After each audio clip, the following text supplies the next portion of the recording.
Saintess summons skeletons. Chapter 211, the second specialization. And oh god, oh no, Sofia, what in the world are you doing? Fast reading reached level 56. Fast reading reached level 57.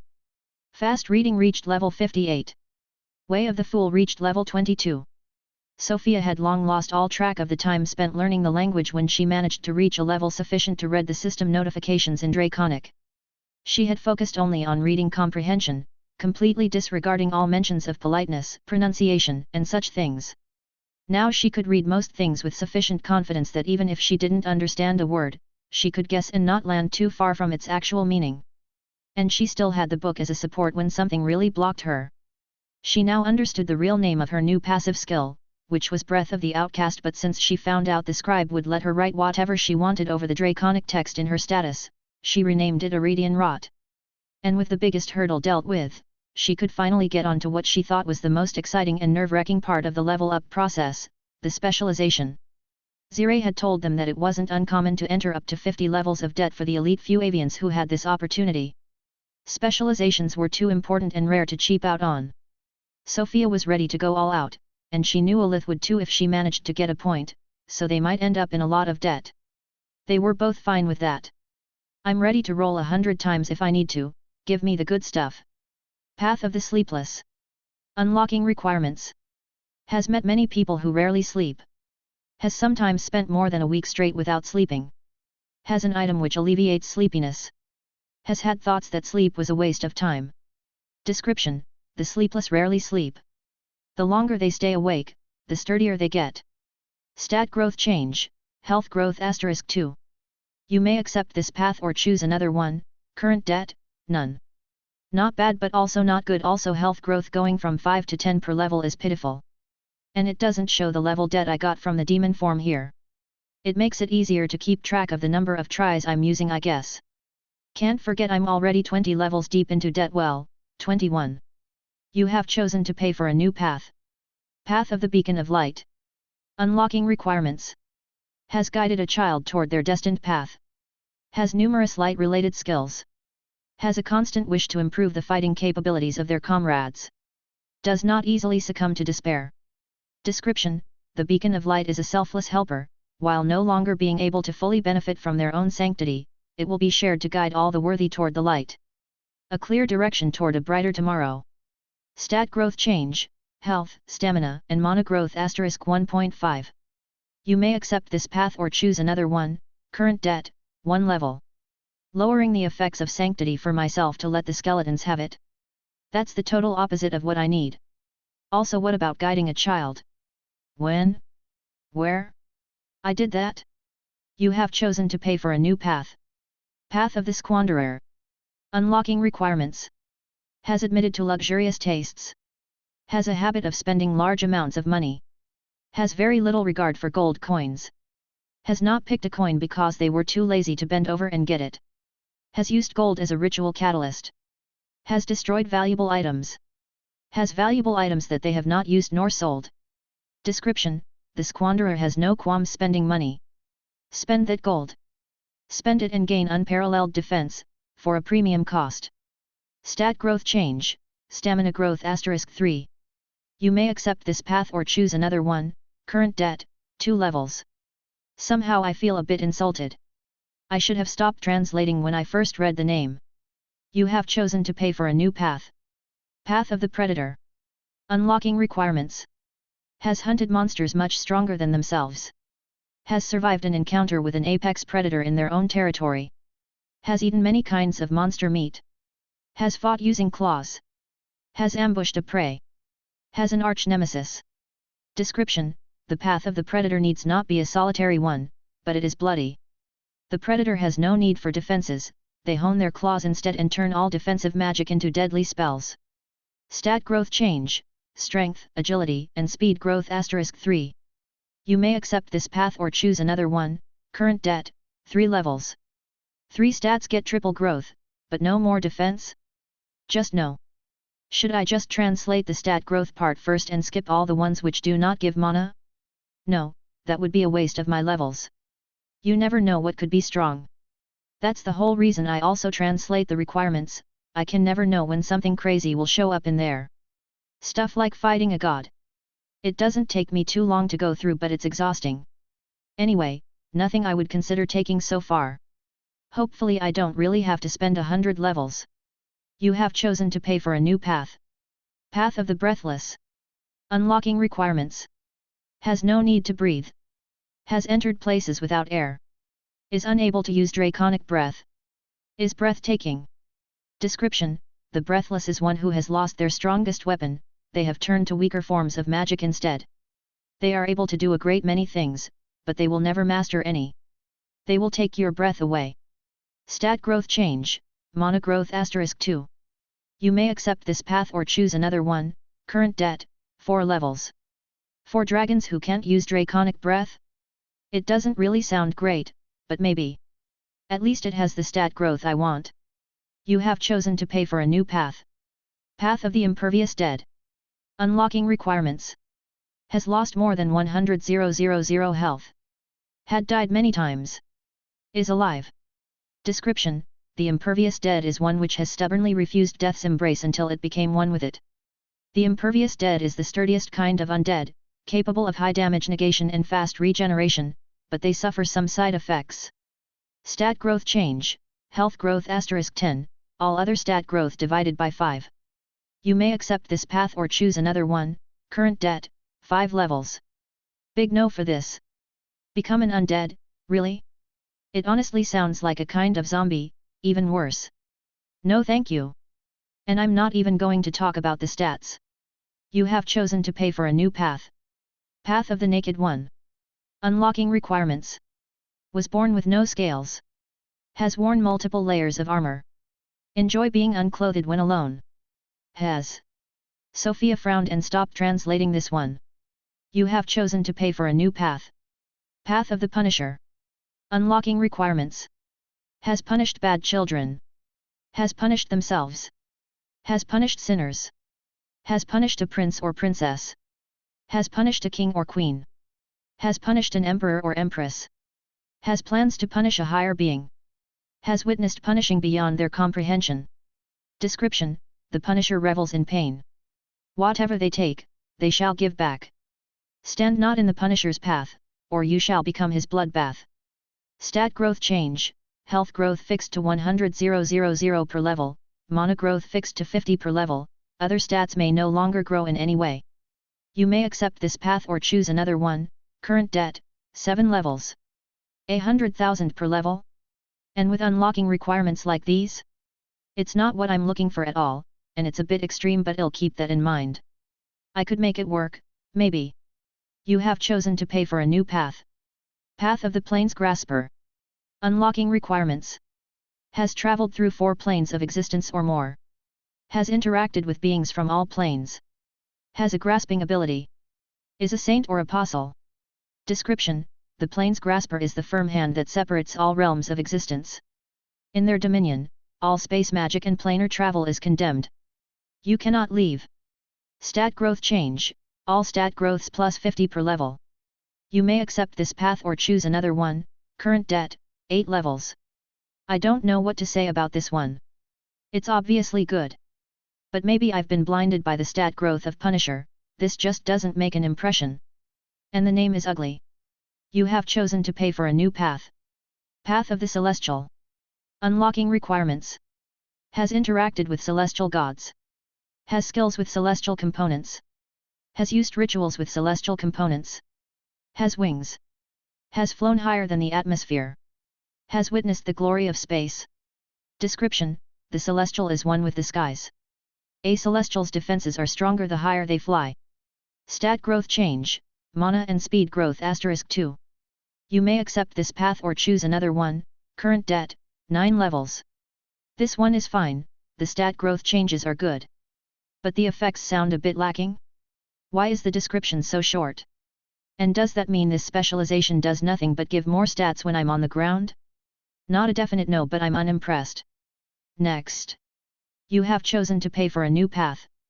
Sofia sighed as soon as she translated the title, but she kept reading anyway. Come on, be serious, I'm paying with my levels here. Path of the Roast Master. Unlocking requirements. Has honed their roasting skills. Has roasted themselves. Has roasted their friends. Has roasted their enemies. Has roasted many things which weren't even edible. Has been roasted to death and back. Has roasted for the pleasure of roasting. Description: you are the roast mater, the king of meat, your dedication to the crafts needs no explanation. Go, and experience all the meat, eat it all, roast it all, and become ever stronger. Stat growth change: gain incremental additional stats when eating a type of roasted meat for the first time, at most thrice per level. You may accept this path or choose another one. Current debt, 10 levels. This strangely enough it could actually be good. How many different animals and monsters with flesh are there in the world? Depending on how the bonus stats grow, it could end up being an ungodly amount of stats, but this also requires leveling up, so it's not like I can actually grow ever stronger. Well, I'm not willing to try and find out how good or bad it could be. You have chosen to pay for a new path. Path of the Mountain. Unlocking requirements. Has entered a mountain. Has attacked a mountain. Has been attacked by a mountain. Has created artificial mountains. Has survived attacks which could split a mountain. Is tall. Description: become the mountain. Slow and steady, you will outgrow your opponents. The mountain does not falter, the mountain does not break, the mountain does not fall. Stat growth change: health and stamina growth *2. You may accept this path or choose another one. Current debt, 11 levels. Strong but unsuited for me, an extra 5 health and stamina per level is not going to get me anywhere. You have chosen to pay for a new path. Path of the Nameless Horror. Unlocking requirements. Has a name that must not be spoken. Has struck fear and horror into thousands. Is no longer completely of their birth race. Description: do not speak of the unspeakable. Stat growth change: all stat growths *2. You may accept this path or choose another one. Current debt, 12 levels. Fear and horror? Oh, the 96th floor army. At first glance this is good. But it's uncertain what it does, and I'm not certain this is the best choice to stay an accepted member of society. You have chosen to pay for a new path. Path of the Egg. Not translating this one. You have chosen to pay for a new path. Path of the Ruler of Thunder. Unlocking requirements. Has a crown worthy of a ruler. Has flown through a thunderstorm. Has held lightning with their bare hands. Has proved themselves as a faithful user of lightning magic. Has wings. Has more mana than 1,000 times their level.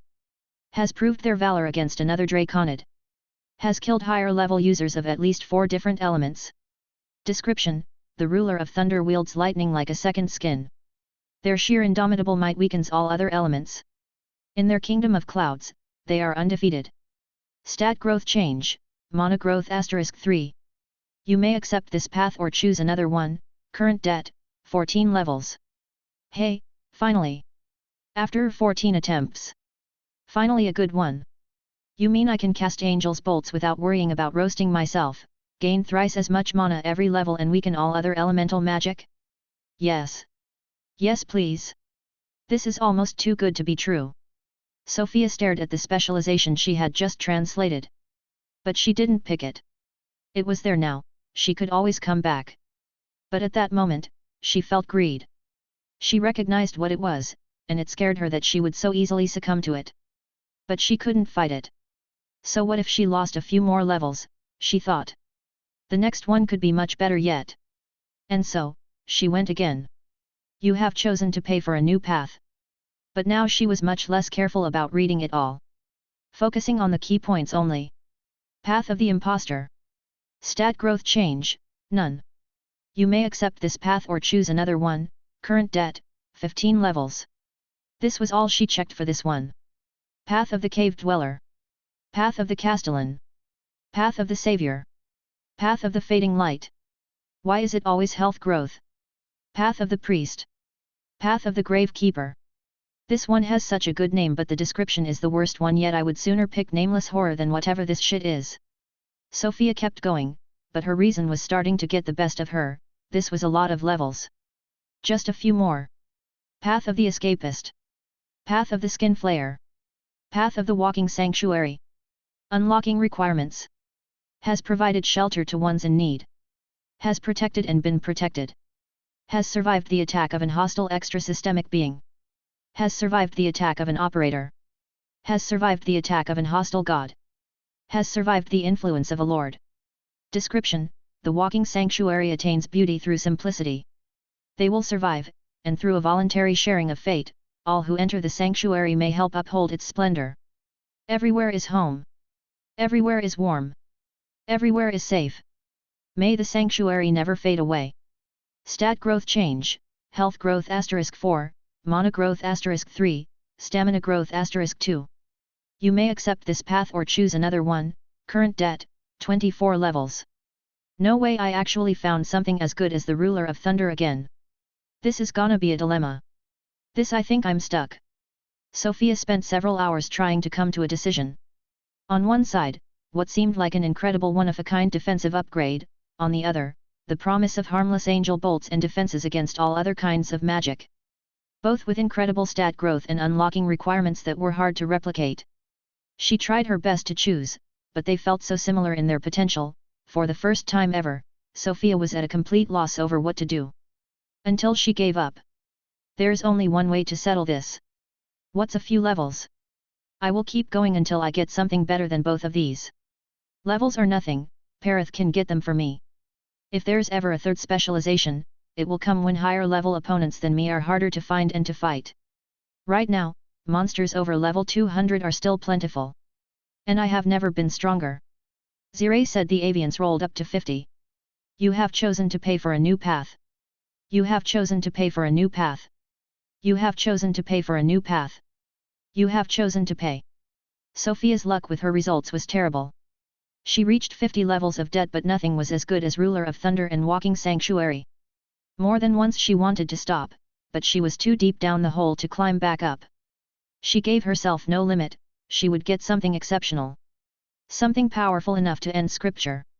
You may accept this path or choose another one. Current debt, 112 levels. You have chosen to pay for a new path. It felt like she had been going forever, but she was still not giving up. Each lost level hurt a bit more, but she still felt it was justified. It was an investment. The next path which appeared gave her pause. The name was special, but the stranger part was the unlocking requirements which she didn't understand at all, to the point that she questioned whether or not all of her translations until now were actually correct. Path of the Heat Death. Unlocking requirements. Has witnessed a core. Has witnessed a collapse. Has witnessed a mending. Has been exposed to the four principles. Can survive the absolute zero. Can survive the eternal silence. Can survive the void. Description: where fate ends. All will fade, such is destiny. All but you. Stat growth change: all stat growths *4. You may accept this path or choose another one. Current debt, 113 levels. All stats ×4. The description is more than a bit ominous, but if I don't stop now I never will. n/o/vel/b/jn.c//om. Survive the end of fate. Did I even translate that well? What does heat death mean? Getting cooked? The name feels like it doesn't fit everything else. With the 2 demon form uses, that makes it 133 levels of debt. This better be really worth it. But I think, if only for the stat growth multipliers, it should be. I really went overboard this time. Is this the furthest anyone has pushed the specialization debt, I wonder? Well, I will only have to go from level 200 to 201 133 times. It's not that bad. Annalith can help too, or she can force me to drop her skill if she doesn't want to wait. Ding! Congratulations, you have unlocked the specialized skill, Heat Death. Chapter 212, Death? Surprisingly, the name and description of the new specialization wasn't in Draconic. So I translated the name correctly. Heat Death. Passive effects. Reduce damages to the body by 50%. Your body can entirely self-sustain on its own mana.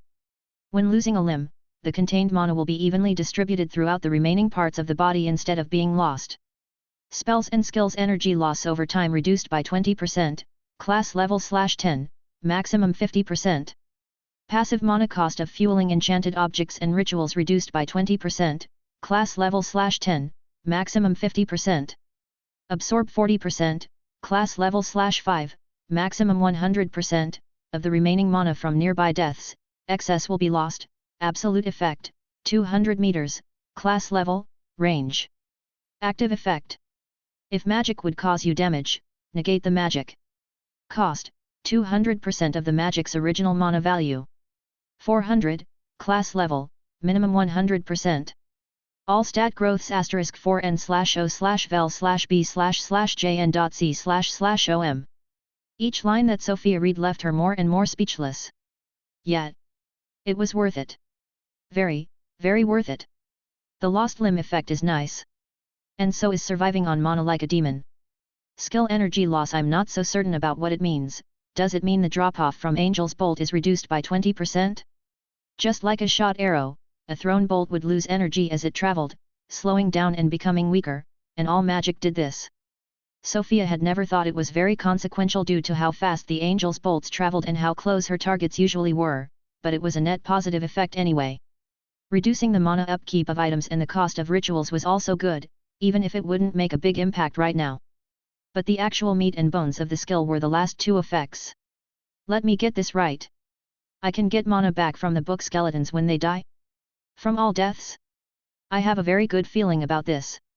And it says absolute effect. Does that mean it will work even under the false immortality rune's mana regeneration interdiction?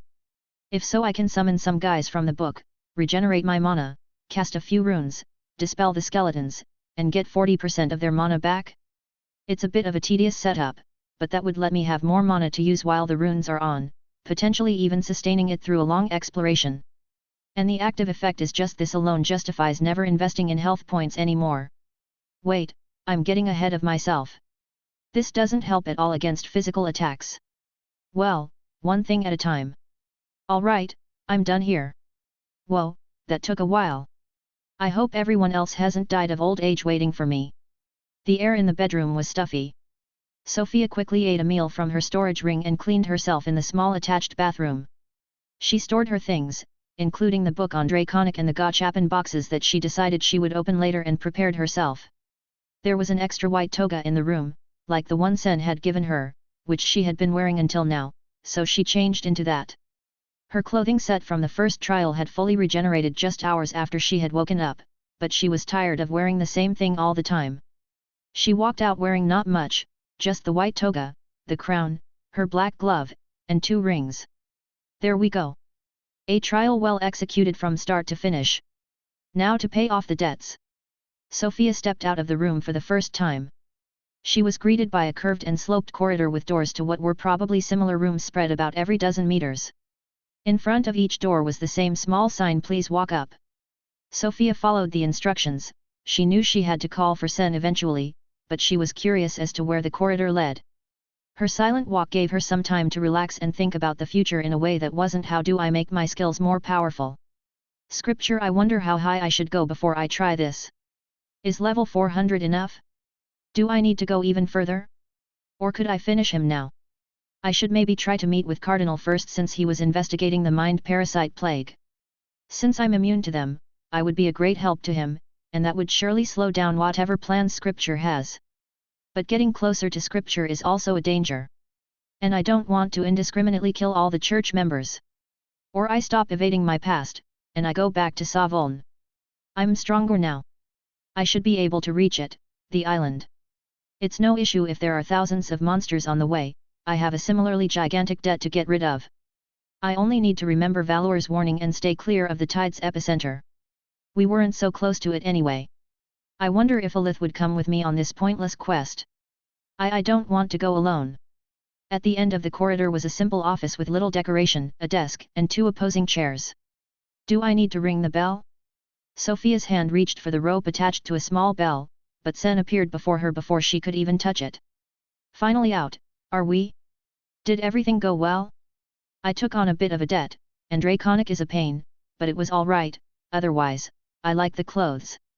It's nice to wear, right? Sen approved happily. Sometimes wearing simple ordinary clothes is comforting. Anyway, this is actually decent timing. You took so long in there, everyone else is about finished too. You wanted to see me before I leave? Yes. I still have dealings with you, Sofia. His tone had become serious all of a sudden. Did I break something I shouldn't have? I have something to show you. Sen teleported both of them to the top of the tower again. Victory wasn't there, the large arena platform had retracted, and the access to the stairs down to the waiting room had reopened. Where's the big guy? Sofia asked. Did you think he stays here at all times? He'll be back for the next challenger. I see. Why the top of the spire? Follow me, Sen said without more explanation as he started walking down the stairs. We're going back to the waiting room? You see, Sofia, I lied. What do? The waiting room, the scoreboard? What, were you not actually one of the two who got there before me? No, I lied because the scoreboard wasn't broken. Of course, it wouldn't be. Not when the last person to reach this place stepped here merely 9 months ago. Then why? I needed you to not see it. As simple as that. I thought you would perform better like this. What in the world is he getting at? We're here. It still looks broken to me. Is this some kind of illusion magic? No, I actually broke it because you finished the maze earlier than expected, so I was in a hurry. Arim, anyway. This is no special privilege. I'm just doing my job to the best of my capacity. I will repair it now. Sen clapped his hands, and the hole in the wall fixed itself. The scoreboard regained its regular luster, and one by one, the usual glowing characters started appearing on it. Floor 100. Known people who have failed on this floor. Sen. Saria. Current rank, 1. You are currently ranked at the bottom of this floor's list. Should you complete this floor, you will climb to rank, error. Sofia stared at the scoreboard for a while. Her mind was empty. She had witnessed many things above her comprehension but never had anything messed with her mind so sharply. Something happened that hadn't shown up in a very long time, a spontaneous blessing of the deep resistance prompt. You have been affected by confusion. But your skills negated the status. Like a dam blowing up, Sofia's thoughts crashed down on her, a tidal wave of irrepressible feelings. She turned back, her eyes staring holes through Sen. Sen understood the unspoken question, he nodded. Sofia fainted. Parith appeared and caught her long before she had any chance to hit the ground, before even Sen could make a move. You really care about her, don't you? Help her through that one for me, won't you? I'm not allowed to say anything more, but give her this when she wakes up. Sen handed Parith a small envelope. And this is where I leave, I'm already bending the rules too much, anymore, and it could become dangerous. I'm bad with farewells, so maybe this end isn't too bad. You should disable your displacement immunity to make the teleport easier on yourself, the spire won't give you a choice anyway. Good luck, skeleton. Chapter 213, The Tide of Fate. Pack the tools and get moving, it's going to rain again. A disheveled middle-aged man yelled at the group of kids inside the cave, yanking on their chains which were hooked to his leather belt. His expression looked grim as he observed the clouds gathering in the sky. Fucking storms, never stops, this kingdom is really going to shit, he complained, waiting for the kids to get out of the hole. The entrance was too narrow for him to go catch them, so all he could do was to yell louder. Ah, we're going to have to drain the damn hole again tomorrow, aren't we? Well, that'll be the second group's problem. I just hope the dirt we just removed doesn't flow back in faster. You dimwits, do you want to drown down there? As he kept yanking on the long chains, a boy carrying a shovel almost as tall as himself was first to come out of the small entrance of the underground tunnels. Before long, more children came out crawling one by one, all tied at the neck to their own chain like a pack of dogs. They were dirty and silent, wearing rags, their hair cut short, each carrying different mining tools like small picks and buckets filled with dirt. So much trouble for these fucking dwarven ruins, come on, throw the tools in the lockbox, we're climbing back up to camp, it's going to be a big one today, well be fucking drenched if you're too slow. The children obediently followed the orders, they had been there for weeks, they knew not to talk if they wanted to avoid getting hit. This man wasn't the worst of the slavers, but he wasn't the kindest either. The wooden stick in his right hand wasn't strictly to help him thread the sloped paths up the mountain. After the man made sure the tools were all properly secure inside of the steel box, he locked it, and placed a few planks and bags full of sand in front of the ruin's narrow entrance. The group started walking toward the mountain. It would take them a good hour to reach the mountain, and one more to climb all the way up to the slavers' camp, but they were all walking forward no matter how exhausted. Their lives depended on it. Soon, the storm would get worse, and the entire valley would be underwater for a bit until the excess water drained out through the only ways down, the 3 narrow rivers. As expected, it soon started raining. The slaver cursed as the rain hit his face, but he kept walking. Until something unexpected happened that stopped him dead in his tracks. The wildlife of the mountains was thrown into a frenzy. All at once, the silent valley was filled with the cries of countless panicked animals. Thousands of birds flew up, leaving the safe haven of their nests in the trees. What in God's name? The mountains shook, violent tremors caused instantaneous landslides and destruction. The children panicked and cried, some were yelling, some were trying to flee only to be cruelly reminded of the presence of a chain around their neck. The man yelled, ordering them to calm down, but the quakes didn't stop, and chaos overtook the small group of children. Only one girl was still calm among them, hoping for an even bigger quake to come. When the time was right, she locked her feet against a protruding rock, grabbed her chain and threw herself back. She was the one to yank on her chain this time.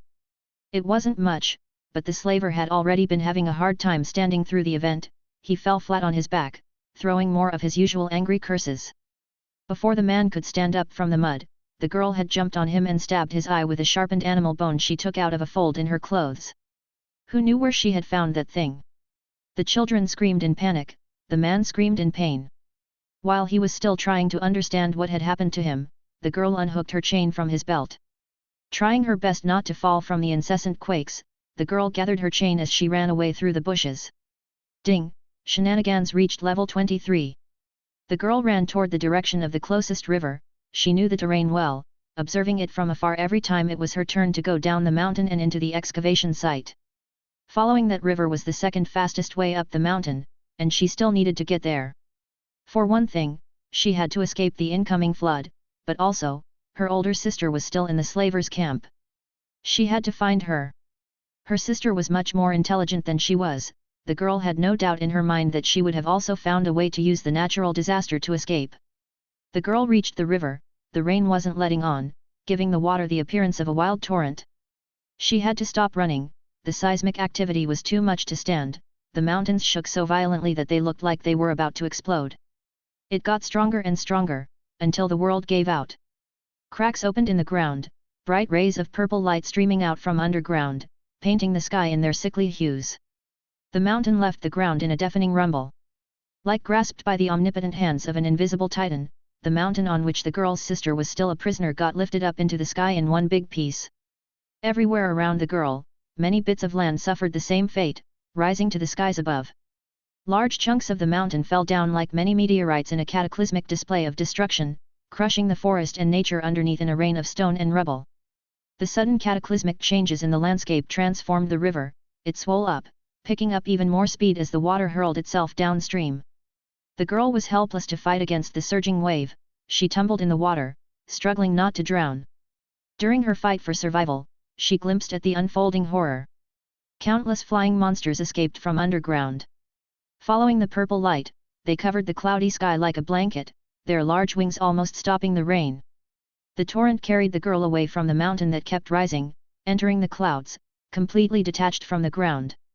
From under the mountain more monsters were escaping, so much that their movements formed a hypnotic tide. There were thousands, millions of them. She had fought all she could, but her body was too weak. She had been pushing it far past the limits of her stamina. Her hand hopelessly reaching for the mountain, her consciousness faded, stolen by the current. Perith, cradling the unconscious Sofia like she was fragile glasswork, appeared inside an unknown tavern outside of the tower, amidst a lively group of 2 women and a small vampire. Panic ensued. Some of the tavern's guests drew their weapons, and others fled, as Morn did her best to calm everyone down. Eventually, things calmed down. There was no fighting as everyone saw the skeleton did not attack anyone and was carrying a passed-out girl. Perith disappeared after Alith grabbed Sofia, and the group did their best to explain the situation to the city guards who came running before they left to carry Sofia to a calmer place. Sofia woke up feeling a wet sensation on her lips. She reflexively counterattacked as she regained consciousness, headbutting Alith away. Ouch! What was that for? Sofia cried out, rubbing her forehead. I should be the one asking that. Look at what I get for healing you, n/o/vel/b/in.c//om. Morn was on the side, leaning against a tree and heartedly laughing her ass off while Astelia was red like a ripe opera, covering her eyes, but still looking through her fingers anyway. Alith stood up from the ground, dusting herself off as she mumbled an explanation laced with more pouting complaints. I didn't want to do that shit either, alright? But you didn't wake up, and since my skill got more effects at level 200 I couldn't stand there and just not heal you, even Parith's heal didn't work, so it's not like... What where? I'm relieved you actually woke up though. Sofia was confusedly trying to piece her memory together as she couldn't stop herself from speed reading the system window Alith had just opened for her to see. Maiden's kiss, the love of a beautiful maiden is an universal cure, old as time itself.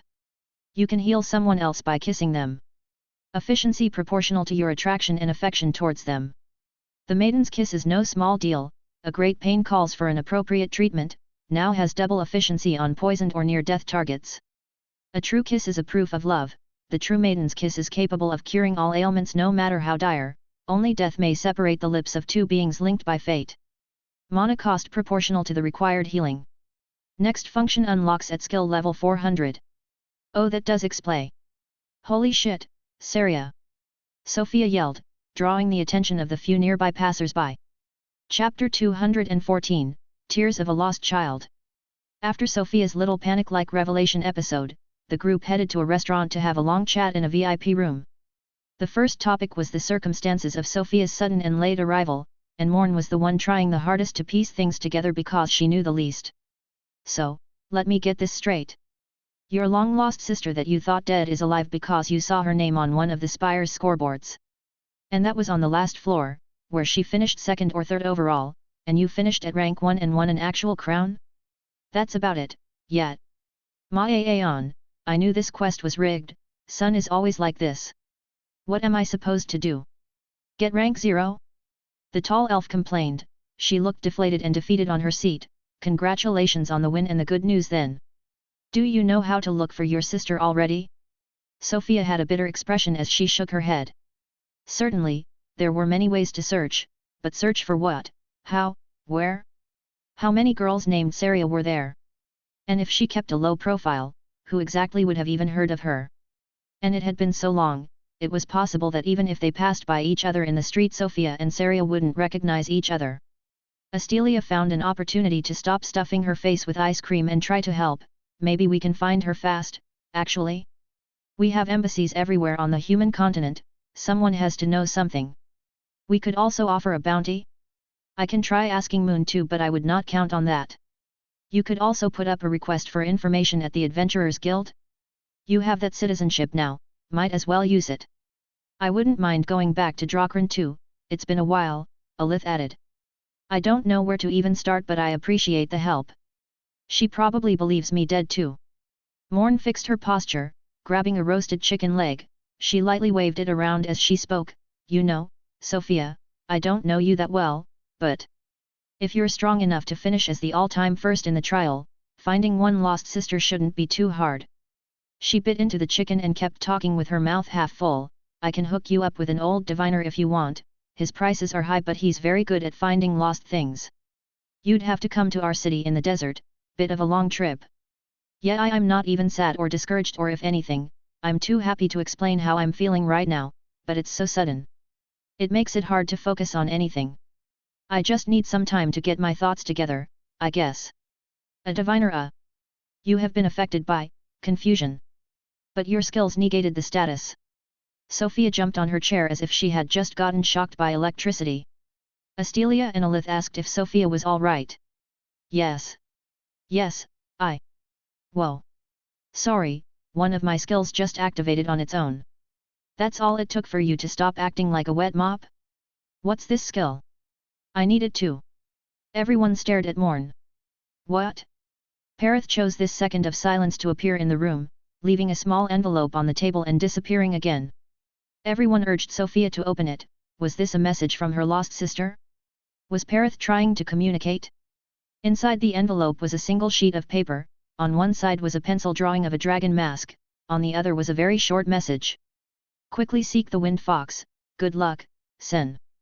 Velour? Hey, looks like we know where your next destination is. Do you know the wind Saintess or want me to guide you?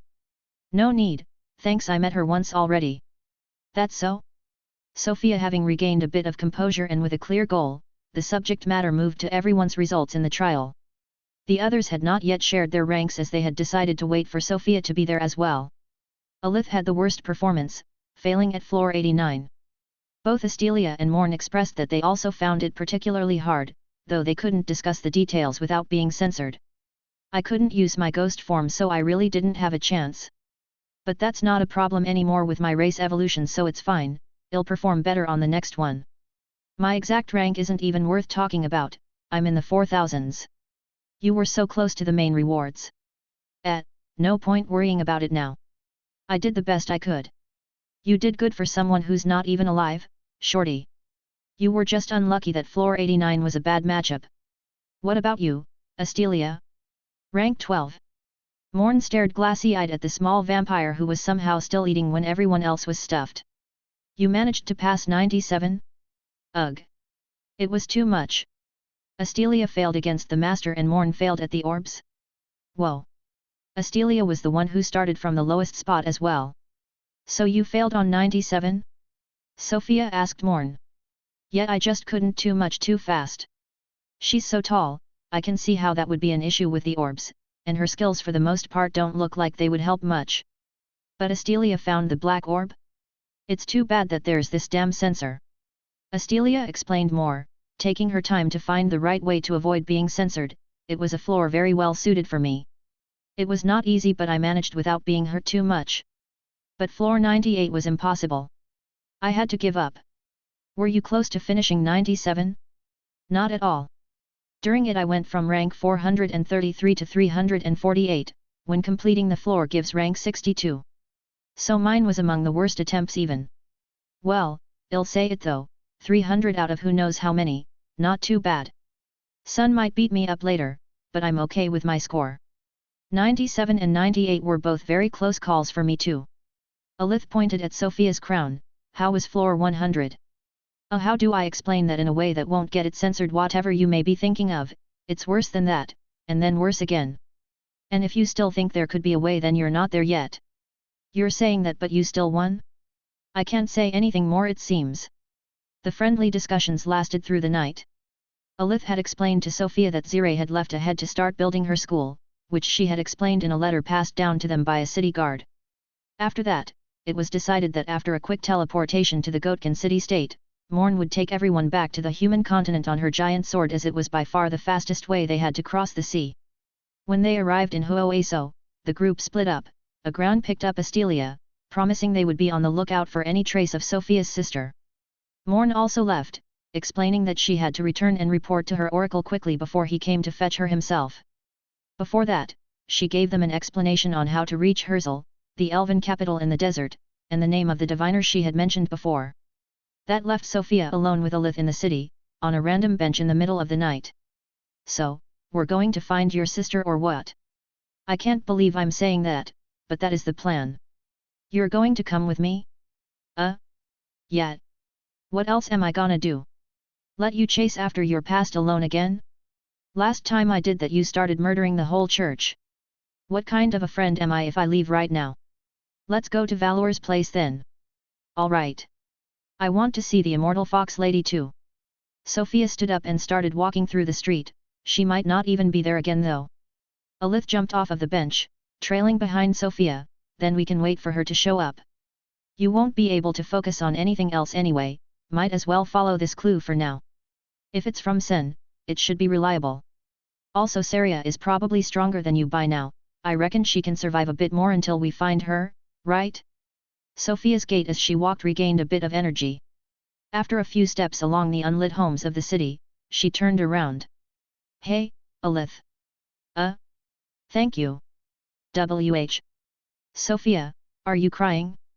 Chapter 215, Old Monsters. It was still the middle of the night. Sofia and Alith had just left the city. n/o/vel/b/jn.c//om. So we go straight up? That's how she took me there last time. Oh, right, wait, I should put on the brooch she gave me. Alright, grab my hands. Don't you think it's dangerous to keep the crown? I don't believe she would try to steal something for us, but I could see her try to buy it. Supposedly the system makes sure nobody else can take it though, so there's no reason to be worried about that. Sofia deployed her wings, she could tweak their form now, so she made them as large as she could to get more traction. The effort required on her end was the same no matter their size anyway. Sofia and Alith shot up through the night sky, piercing multiple thin layers of clouds. The mana and the breathable air were quite thin where they were headed, but this was no longer an issue for their improved body. It did not take long for them to reach Valor's floating ruins of a house. It was softly lit by countless small blue wisps of light, and the small foxes normally running around during the day were all sleeping in packs. Sofia landed at the exact same spot Valor had helped her land the first time. Alith was more than a bit impressed by the flying abode. Is it really fine for us to just enter like that? It was her who said I could come back, so it should. It's not like we're a danger to her anyway. I don't believe we could do anything reprehensible here and still manage to escape even if we gave it our best effort. Right, well, we're just here to ask for help. It is still the middle of the night though. What does night even mean to us at this point? I could probably go months without sleep now. And you don't even need to sleep at all.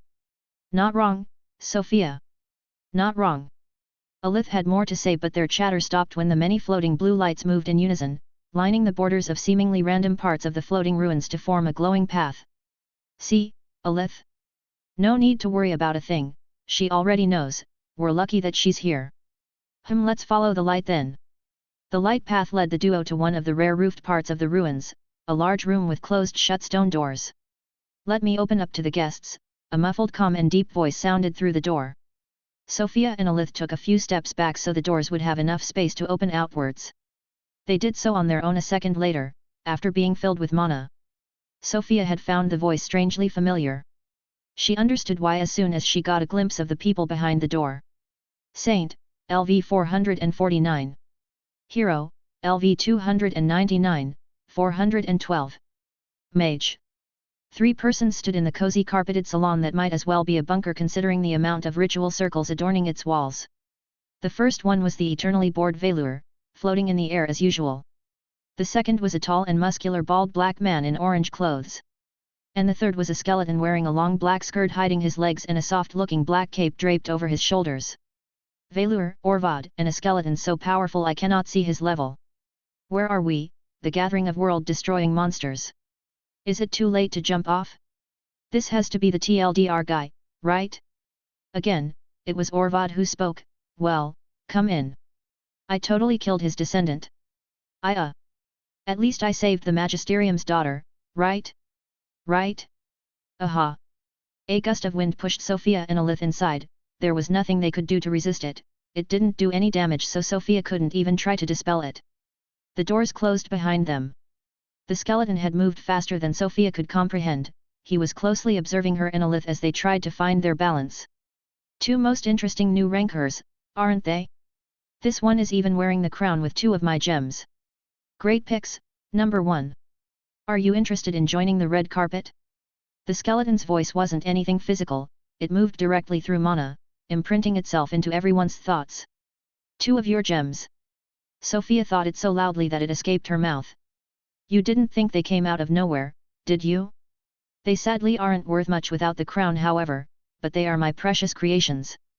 Your friend's storage ring is one too. Alith instantly entered the fray. Are you an admin? Lords, no. The skeleton rebutted, sounding indignant. He took some distance. I'd rather die. My 4 best gems ended up there, trading, it's all there is to it. Are you done, Richie? Valor asked, sounding as lethargic as Sofia remembered. Maybe? I don't know. My instincts tell me there is a lot to learn here. Aren't you curious too? You never told me anything about them, always hogging all the fun, This one is some kind of undead I never encountered, even. But they must have business with you, so please, do get on with it. Thank you. Welcome back, Sofia. And you are Alith, correct?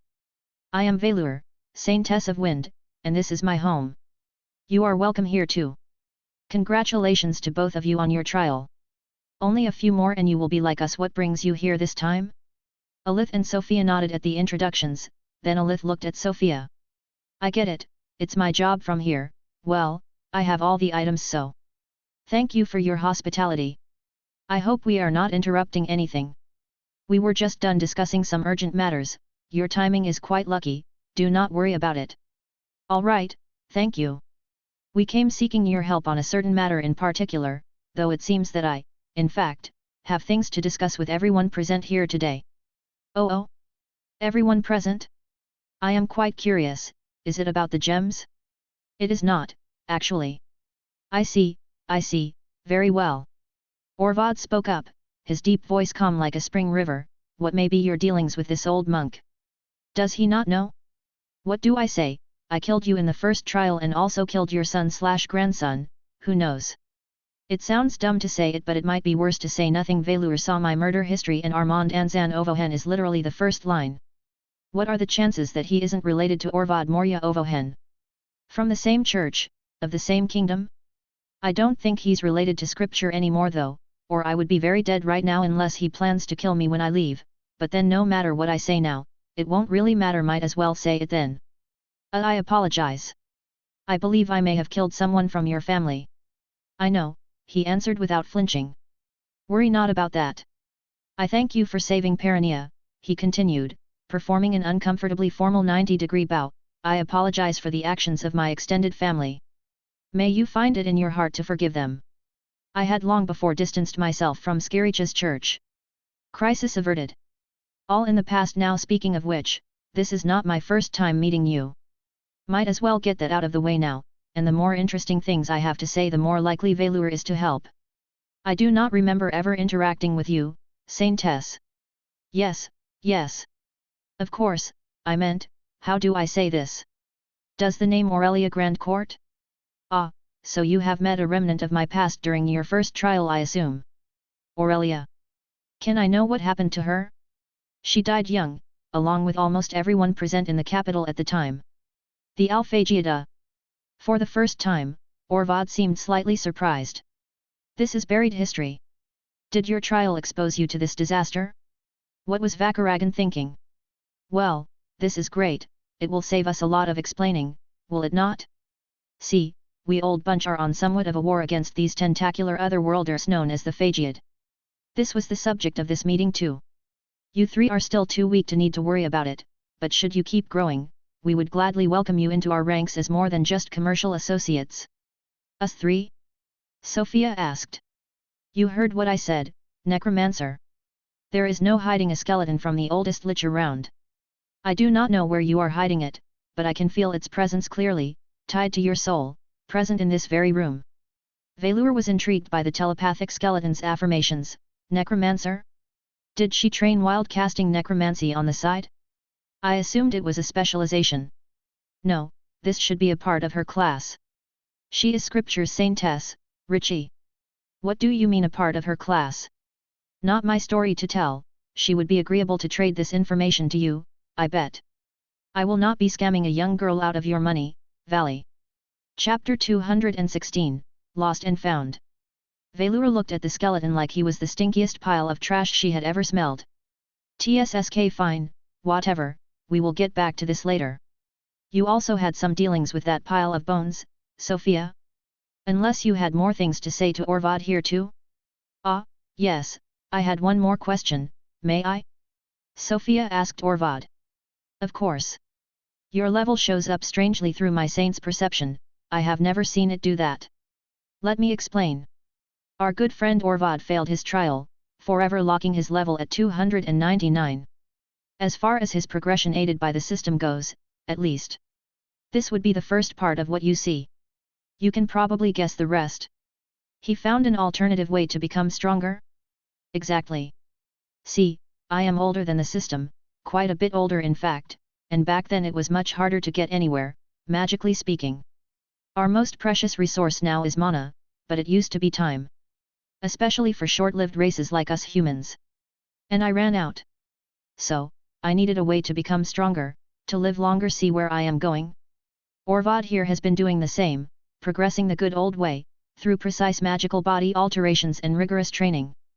But he had the luxury of having been given all the time he needed by the system already, and never had to become quite as skinny as me as a result. It does make sense that people used to have different ways of getting stronger. It shouldn't be impossible to manually replicate what the system is doing when we cross filters either, right? Then does the second number reflect his actual power? Yes.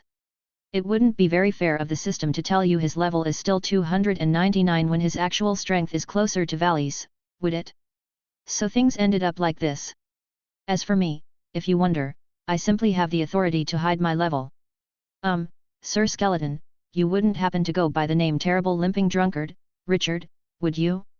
Alith asked the question she fully well knew the answer of, with all the tact of a dragon in a porcelain shop.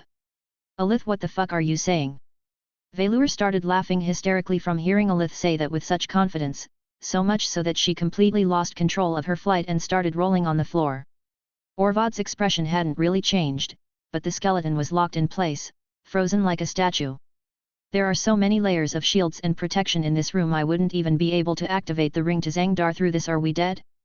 For a skinless skeleton, the Lich was very expressive in his body language.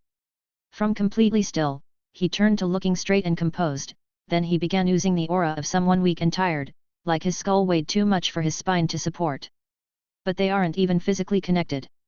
A nickname I hadn't heard in a long time, this one. Oh, you have his ring too. I cannot believe I failed to recognize it under that black glove of yours you found, Brother L, did you not? We did, or what remained of him. Found one of the displacement rings? He means the key rings? Yes. It was on the skeleton of an elf, in a mage tower turned dungeon somewhere in Skirich's flatlands. So they managed to find one after all, and yet they never came to see me about it. I cannot believe this.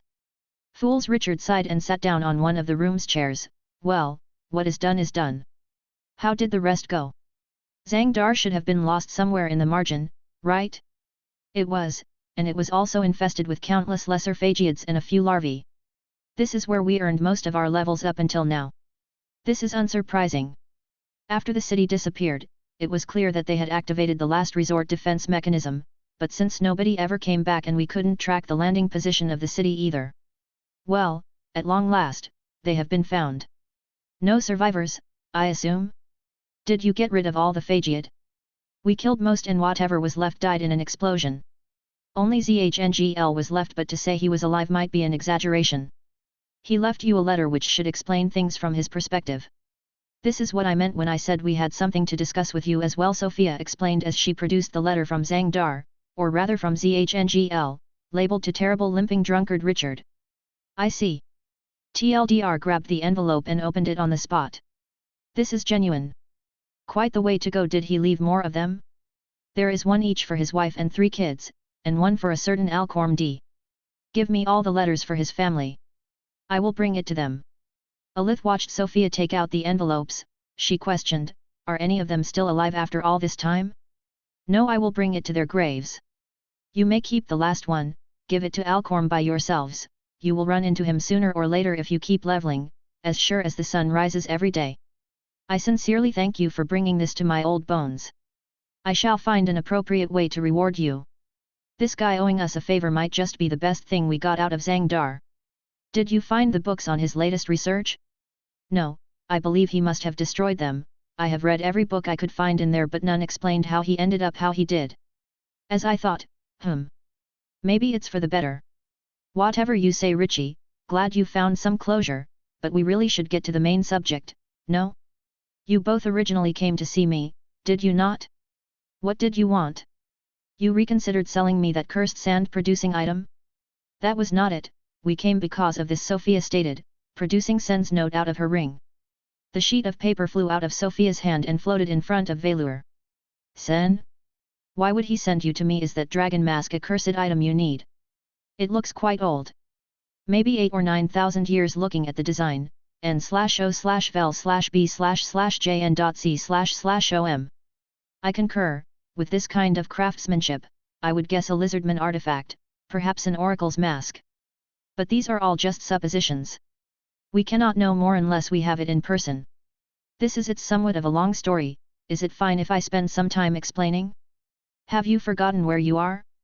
Valley here pays people to share their story and you're going to ask her permission to do it for free? You are much too generous with her. Well, I am here to ask for help, so do not mind the rambling skeleton, Sofia. I am listening, but try to be concise. I may still need to leave at any moment. I was born in the Savolm Kingdom. I have an older sister. And Sen sent you to me. Well, sorry to tell you, but I have not heard of your sister or anyone wearing such a mask yet. I can help you find her as a repayment of Richie's debt to you if you wish. You would do that, Valley? How unlike you to take care of your friend's debt. Are you trying to show off in front of the new generation? Shut up, Richie. You have a debt to them and I have a debt to you, do you understand? Alright, you have a deal, I'll probably still pitch in though. Since I am here anyway. Alith was getting a bit impatient. What do you suggest, Lady Velour? You can drop the honorifics, it's fine. In the current situation, I cannot move much. As Richie said earlier, we have some sort of a war going on at the moment, which is keeping us very busy. But, I do have many ears around, they will be searching for us, while you two should be going to Savon. How would that help now that we know she's not there? Alith continued. If Saria, a young and classless child, survived on a flying mountain through the tide and the ebb, there would undoubtedly be clues to be found there.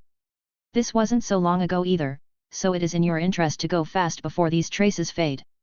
The ebb? Orvad is familiar with this, I will let him explain before you go. I am confident that unless she is backed by someone as strong as me and purposely hiding her tracks, we can find Sofia's sibling within a year. Chapter 217, Pay to Win.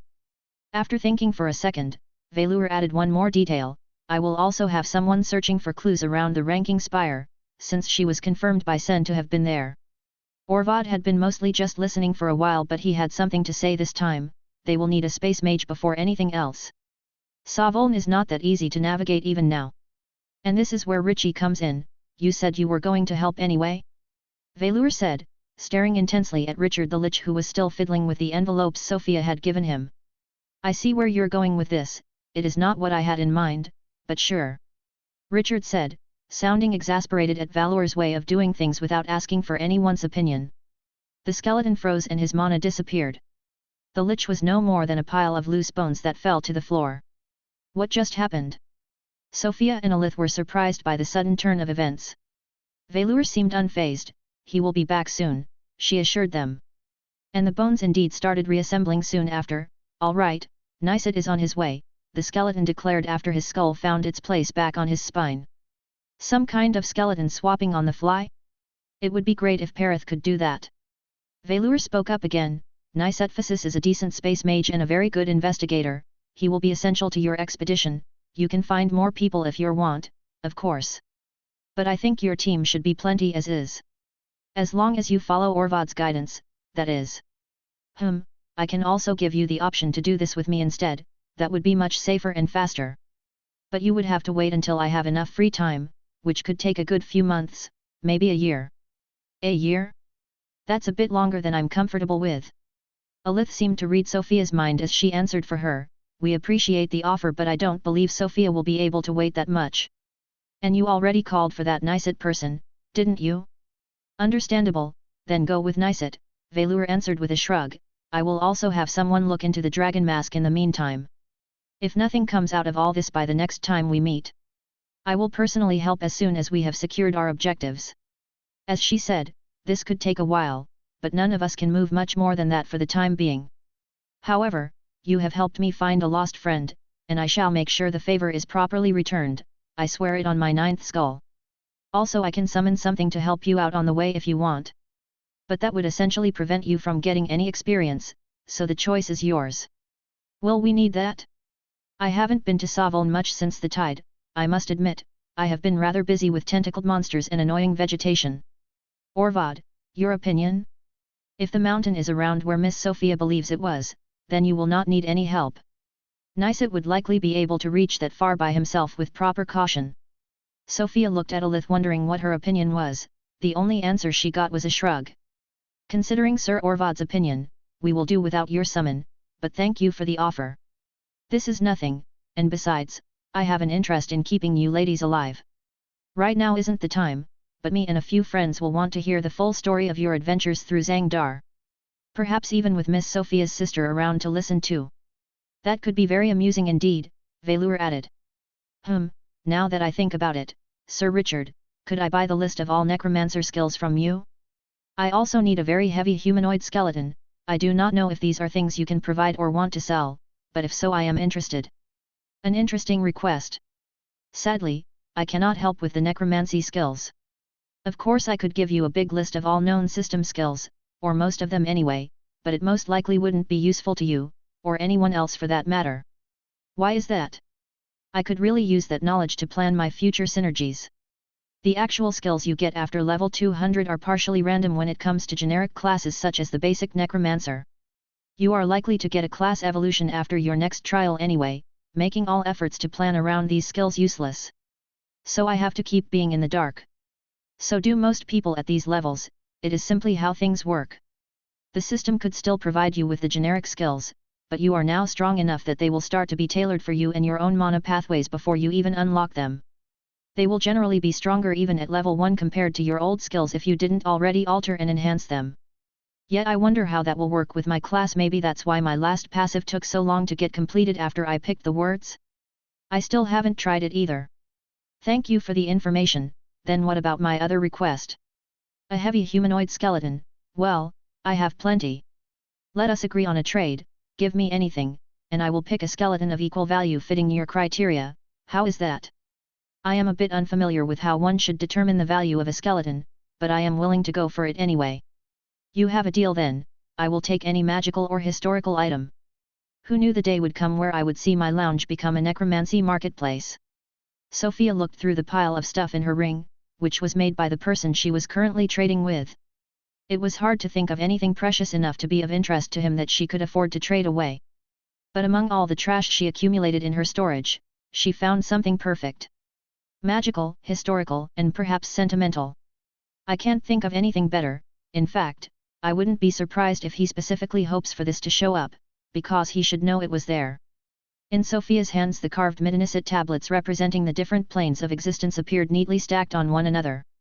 You did find these after all, good trade choice, by all metrics, but did you forget one? No. The last one. How do I say this? It was retrieved by the subject matter. Oh? Oh. Ooh. I see. And you're alive to tell the tale? Surprising.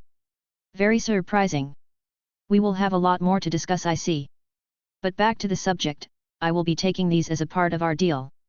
Do you want a skeleton with any particular ability besides being heavy? Not at all, it's better if it's not too tall so it can work indoors, or at least in some of them, and you know the other criterias already. I will be back shortly, then. There goes the tablet set, not like they were of any use to us anyway. Once again, the skeleton became a messy pile of bones rolling on the ground, though the tablets had disappeared from Sofia's hands. Did you have those tablets last time? Velour asked. She did, Alith answered nonchalantly. N/O/vel/b/jn.c//om. Really? You should have traded them with me, come on. After the reaction you had when I mentioned the deep last time? Not a chance. Richard seems a lot more casual about it. Actually, Velour is acting a lot more casually this time around too, is she not?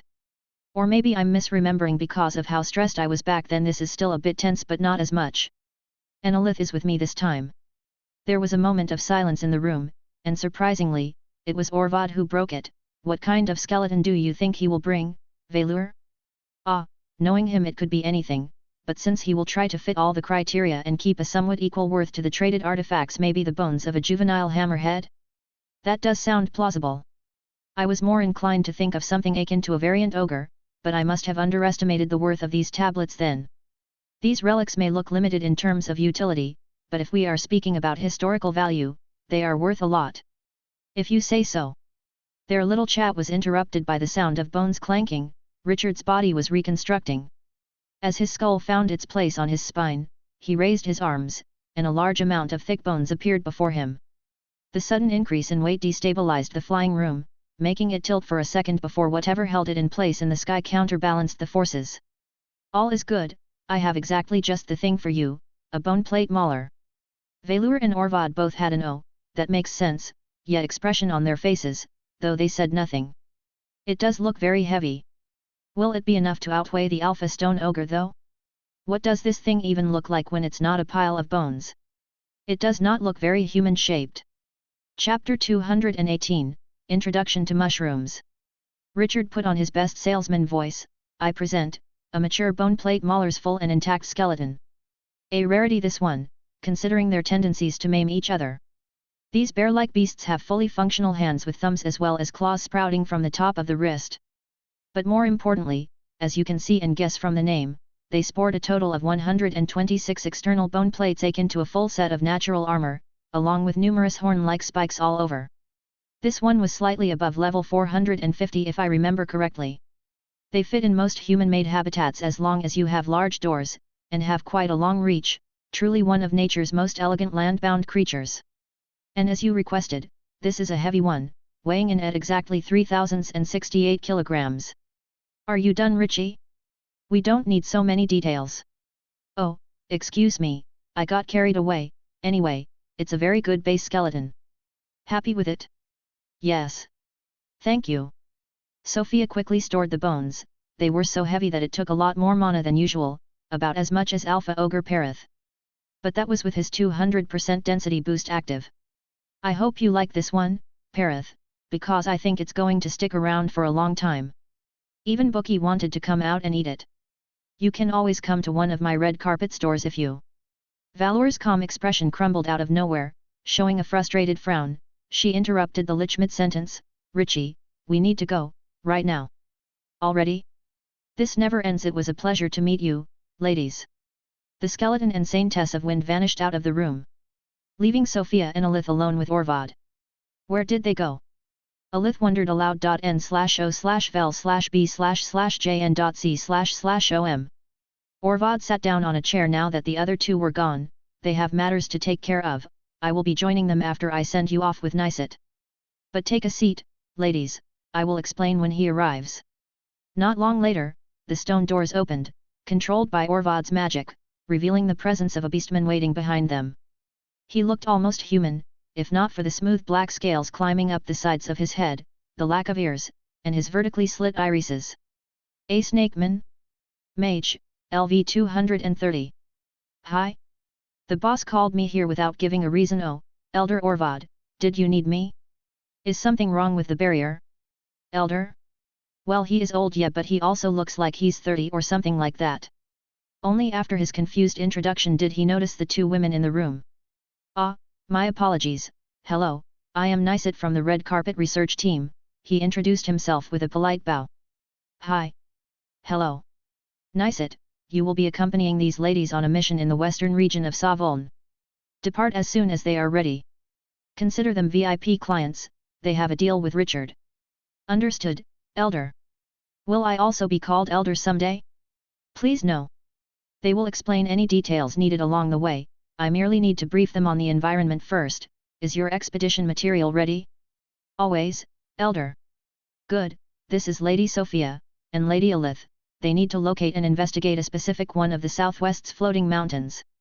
I estimate it to be around the second ring, which means monsters at levels around 200.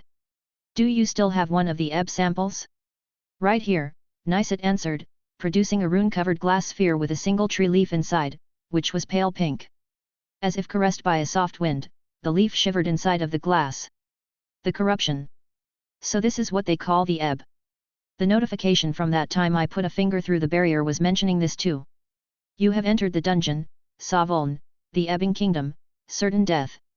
The sphere flew directly to Orvad's hand, who stood up and came to stand in front of Sofia and Alith's seat. This is a sample of the ebb. It is a peculiar kind of monster, both an ooze and a mushroom. The spores spread by contact to most organic matter, and they will self-replicate by consuming the host until nothing but a hollow shell remains, such as this leaf. Great, I thought the color was weird, but now it's the least terrible part of this thing. Does it also spread through dirt? No, but it does through roots. However, we have contained the spread to the remains of Savoln for now. Alith seemed like she didn't understand something, so she interrupted to ask, how can there be monsters in Savoln if this thing spreads through organic matter? Wouldn't they all get consumed? Good assumption, for the most part, yes, but some have adapted. There are three main types of monster you need to be wary about in Savoln. The first one would be the mutated animals and monsters which have somehow developed a symbiotic relationship with the ebb. The vast majority of those cannot fly, but they are generally powerful and territorial. Orvad gave a sign to Nicet, who picked up the job of explaining. Next are the many flying monsters. An almost infinite amount. If a flying island is still free from the ebb, it will be one of their nests without fail. Their strength is all over the place, but the weaker ones usually get chased to the borders of the kingdom, which is what we call the first ring. The strongest ones near the center of the kingdom are a danger even to someone as strong as Elder Orvad. Then Orvad held up the sphere containing a leaf corrupted by the ebb, and the last entity you need to be aware of is the ebb itself. Anything the ebb takes over eventually becomes a monster. Plants, trees, wooden houses, animals, humans, as I said, most organic matter can become a part of the ebb. Their level is usually proportional to their size, so stay away from corrupted houses and the like. How does a house even attack? We can kill them, right? Of course, but physical attacks are very inefficient. You need magic. Fire is best at dealing with the ebb, but whatever you do, no water magic. And in case of rain, you need to fly above or into the clouds. Saying this, Orvad gave the sphere back to Niset. Well, I guess lightning should work well.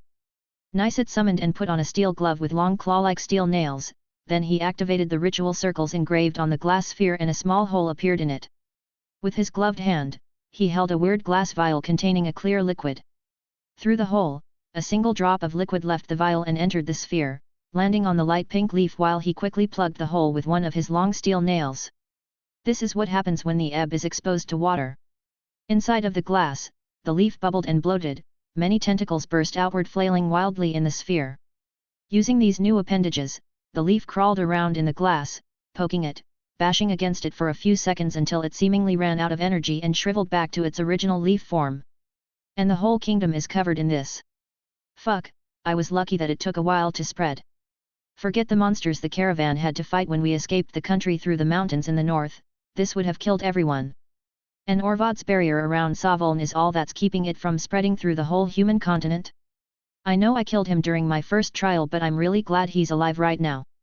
Now that the leaf had calmed down, Niset had time to reactivate the glass ball's enchantments and close the hole. Now imagine what happens when it rains, and every single blade of grass, every tree, every mutated monster becomes like this. The discussion continued like that for a while, with Niset and Orvad explaining all that one needed to know to safely navigate the certain death dungeon that Savoln had become. Orvad had left after making sure Sofia and Alith understood all the information about the ebb. We will be working together for a while then. I am ready to go when you are, but I should get you protection suits just in case. That might take an hour or two. I don't think we need much preparation besides swapping Perith's skeleton. I don't have much gold left after using the sun ritual so much, so maybe I can also try to replenish that a bit. I can go to the vampire embassy and sell the scrap orichalcum from my armor and the egg. I feel like the fused bone armor is probably just as strong now, so there's no real point in wearing both. We also have a few things to deal with first. It should be about 4 in the morning right now. Can you meet us at noon in front of the vampire embassy? I think we should share more about our abilities and fighting style before going, might as well do that around a meal. Well, depart after that. Niset smiled at the proposition, he adjusted his jacket and nodded, fine by me. I will just need your measurements to adjust the suits, may I? He asked, already holding a tape meter and a notebook. The snakeman was very professional about the measurements, like an actual tailor would, although he looked a bit uncomfortable, which might have had something to do with Alith's death glare which followed him during the whole process. See you in a few hours, then, the man said as he left the room before teleporting away. Chapter 219, Perith, Master of Numbers go up. They just left us alone in Valor's house, Alith remarked. It's not like we would try to steal anything anyway. I'm going out to summon Perith first. Anything you need to do before we go? I need my weapons repaired, the mithril got a bit dented and the handles are in bad shape. Shouldn't take long, besides that it's all good. Doppel doesn't need any repair. I was looking forward to getting back to some alchemy, but that can wait until we come back from the pink place. Oh, right, before we go, didn't your hero's blessing have an evolution every 100 levels? I'm kind of curious about what you got this time. Ah, well. It's nothing much, just another special passive skill to put next to the previous one. Let me bring them both up. Air of Fire, apply a stack of devouring fire on target for every successful melee attack, up to 100 stacks. An attack needs to deal at least 1 health point of damage to be successful. Devouring fire lasts for 3 seconds, renewed upon applying a new stack, and augments damage received from all physical attacks by 10%. From the ashes, upon killing an enemy of level equal or superior to yours, regenerate 1% health and stamina for every 5 stacks of devouring fire on them.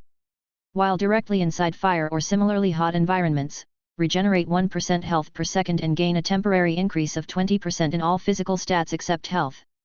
Whoa! You're really shaping up to be a fire mage's worst nightmare. Morn already got a taste of that even before I got this new passive. I wonder what I'll get at level 300. So this is what the whole thing looks like. Not bad, it's really like some sort of armored bear. Parith moved around, trying to adjust to his new form.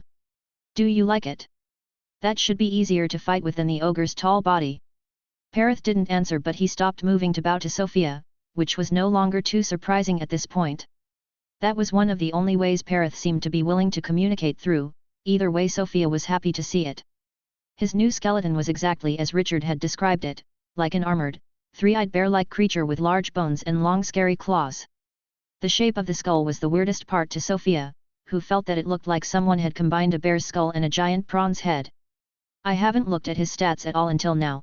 He should have gotten a bonus from the level up and even more from the bone plate mauler skeleton. I even took the time to engrave it with Xerace rituals and everything this time. The air steps are really a must-have. Let's see without the sanctified grounds first. Name, Parith level, 200. Health, 980-400/980-400. Stamina, 366-800/366-800. Mana, 40,000/40,000. So your stats with no bonus right now are almost as much as they were during the trial with the sanctified grounds. I'm a bit desensitized to big numbers because I know of the master's health pool now, but that's still a lot for our current level. I'd say the trade with Richard was worth it. I don't even know if I could find anything better for the same size range. If I want heavier now, I'll have to turn to bigger beasts. Also, you have 40,000 mana now? I guess the base stats must have doubled from the filter. Not too bad. You can activate the skill now. Name, Parith level, 200. Health 2862-768/2862-768. Stamina 1070-1056/1070-1056. Mana 39,900/40,000. Now these are real numbers. Good. Great. Right, I can make 2 blessed constructs with Bone Dominus now. It leveled up during the fight against Victory. The shield was a fine defensive construct, but the fact that I had to have it out for its effects to work was inconvenient. I could make something like a breastplate for added protection. But wearing that all the time would get tiring too. Guess I'll just make another ring, 10 fingers after all, I can still fit many more. And then I'll make something for Parith to wear, so he'll always have it active even in storage. Having him carry a shield isn't great either since he uses a two-handed sword most of the time. Hey, you know what, I'll make you a crown like mine. You deserve one too. Sofia admired her work. She had to slightly alter the design to fit Parith's current weirdly shaped skull, but the front of the crown at least looked similar, except that it was made of blessed bones.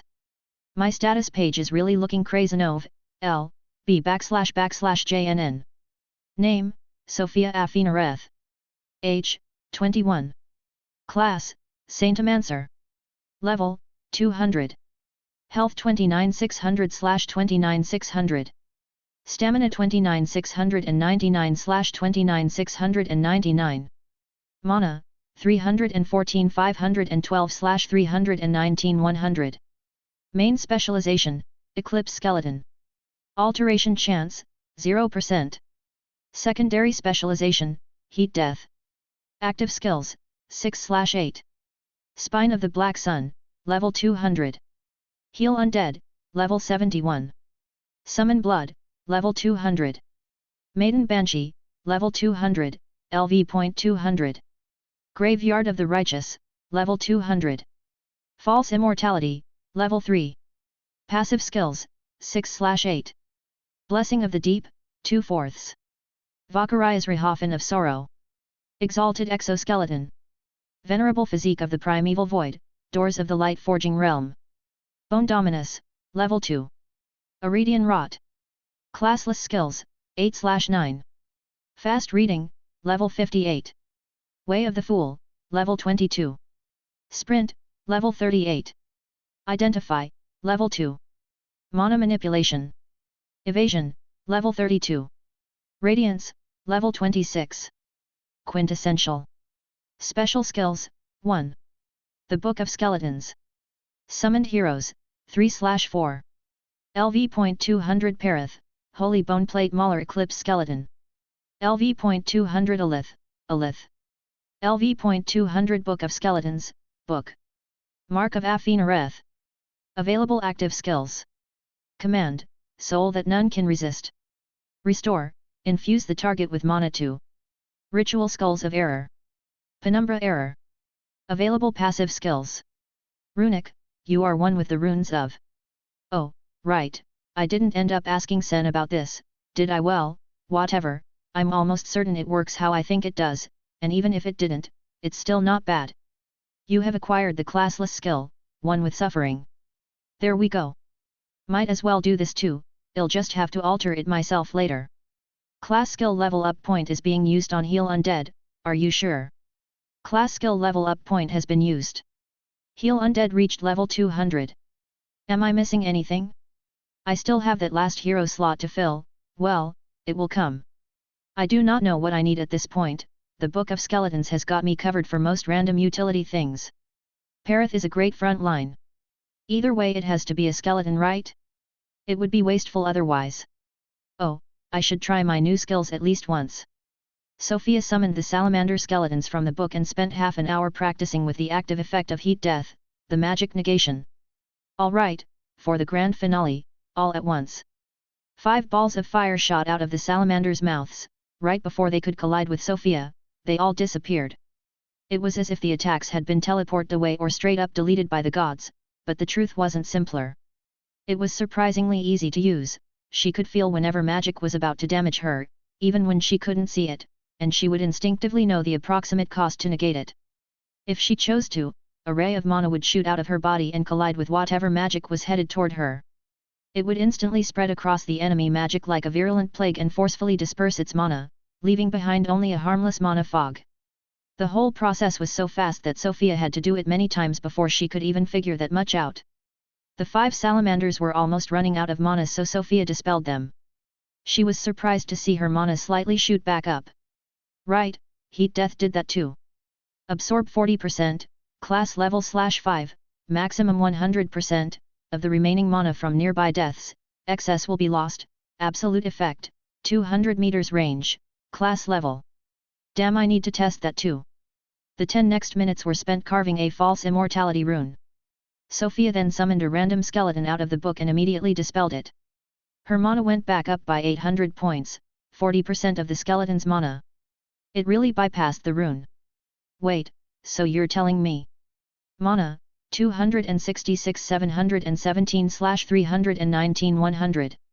Sofia summoned the squad of 25 paladins from the book, costing her a whopping 5000 mana. Solar Paladin, LV 200. Health, 20,000/20,000. Stamina, 20,000/20,000. Mana, 10,000/10,000. Lifetime, 11,996s/12,000s. She dispelled one of the paladins. Mana, 270 717/319 100. Such a good specialization. Sofia dispelled all the paladins. Mana, 319 100/319 100. And I still have the rune on me. This is insanity. Too bad this is limited, the mana I'm consuming is actually Bookie's fog. Sure, the paladins only cost me 5000 mana, but they still take almost half the fog. Well, it's good to know I can do this. That leaves only one thing to try. Iridian Rot, when activated, the light of your holy spells spreads the Iridian Rot. Upkeep, 10,000 mana per second. This isn't going to be spraying pink mushrooms everywhere, I hope. Maybe I should move to a rocky area, just in case. Sofia watched her mana drop as she activated the passive skill, and she fired a quick beam of Heal Undead onto a rock, on which were placed a leaf, a bone, and some meat. Before deactivating the passive, a film of black substance covered in pulsating black veins appeared all over everything the light had touched, even the rock. At first, the leaf almost instantly disappeared, turned to ash, then the rot started eating at the rock. A hole was forming in the rock, of the diameter that the beam of light had been. A second after, the piece of bone started decomposing too, before the meat also turned to dust almost instantly. The black corruption started spreading all over the rock, out of the hole they had dug, but the veins were pulsating slower than before, and soon, it all disappeared. What was left was a hollowed stone on the ground with a bunch of ash in the hole.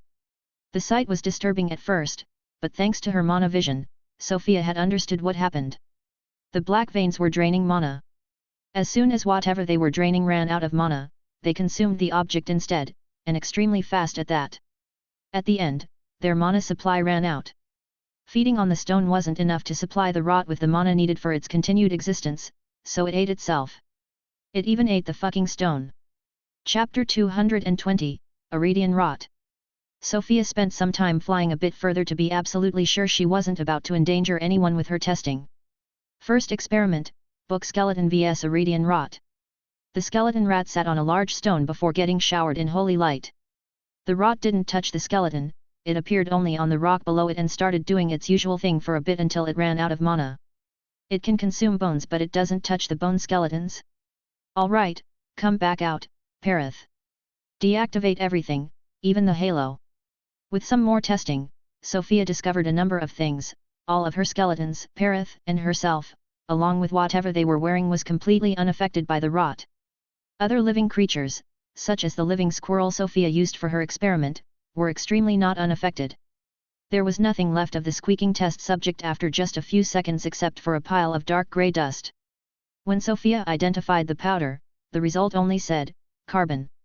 Isn't that the thing the pirate crew used for their muskets? I wasn't really listening when Alith was asking them about it, but I think they mentioned something like that. The rot had consumed a much higher volume of rock than the size of the squirrel, but most of the carbon powder was from the squirrel.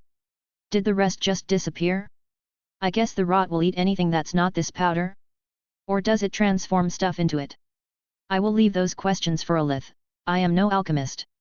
Since I'm safe from it, isn't it time for wide-scale testing? Sofia ordered for Parith to activate his halo, while she activated Iridian Rot. The rot started spreading all around Parith. The longer she kept the skill running, the more black veins appeared on the thin black film covering everything in Parith's surroundings. It was spreading much faster and farther than Sofia had anticipated, so she hurriedly deactivated the skill. She could see trees more than 100 meters away being consumed by the rot already. Holy shit! This is a weapon of widespread destruction. It's still spreading after I've stopped casting. Do I need to stop it? No, it's running out already. Mere grass and trees aren't enough of a mana supply for the rot to sustain itself. About 10 seconds later, there was not a single trace of the black rot left anywhere, but the forest clearing Sofia had been standing in had become a barren stretch of scarred land covered in carbon dust already getting swept by the wind. Imagine if I do this inside of a city. This is a disaster waiting to happen. I need to be very careful about how I use this. I still need to try a few more things. Let's see, a ball of bone should do the trick. With bone dominus, Sofia shaped a bone ball and quickly filled it with mana. The mana inside was leaking, but it would last for maybe 10 minutes to be empty again. A quick ray of heal undead and the ball in her hand was covered in a black film pulsating with black veins. It's a bit warm and sticky. The mana is getting consumed quite fast, but the bone ball is unharmed for now. The rot isn't weakening though. Can I remove it with a bolt's heat? Sofia started channeling an angel's bolt, holding the forming magic near the rotting ball. Not only did the rot not burn, it was pulsating faster, absorbing some of the mana gathered by the magic. How do you even get rid of it once it's on you? Amputation? Maybe non-magical fire could work? Anyway, I get why it's so expensive to cast. I turned this stretch of forest into a wasteland in less time than it would take me to channel a bolt. Now that I think about it, would this not be the perfect weapon to get rid of the ebb? I'll need to try it out. Speaking of which, is it about time I go back to the city? She searched for the sun in the sky. It was still not even close to noon. I probably have like 3 or 4 more hours. I should keep some time to go buy and sell some stuff, but that won't take too long. Sofia walked out of the zone of desolation she had created and laid down in the grass. For a while, she lost herself gazing at the fluffy white clouds above. Is everything that's happened to me real? I could wake up tomorrow on the orphanage's bed, all of this just a weirdly detailed dream. A long illusion. It has been what, 2 years? So much happened in so little time, I'm not even sure I remember it all. The days of being a captive at the church feel so far away. How old is Saria now? Should be 24. She's been gone for longer than I've been with her. Will she even remotely be the same person now that she used to be back then? Will she even remember me? Does she think I'm dead like I thought she was? Is she searching for me? How did she become so strong? I have so many questions. I don't even know what I should say if I find her.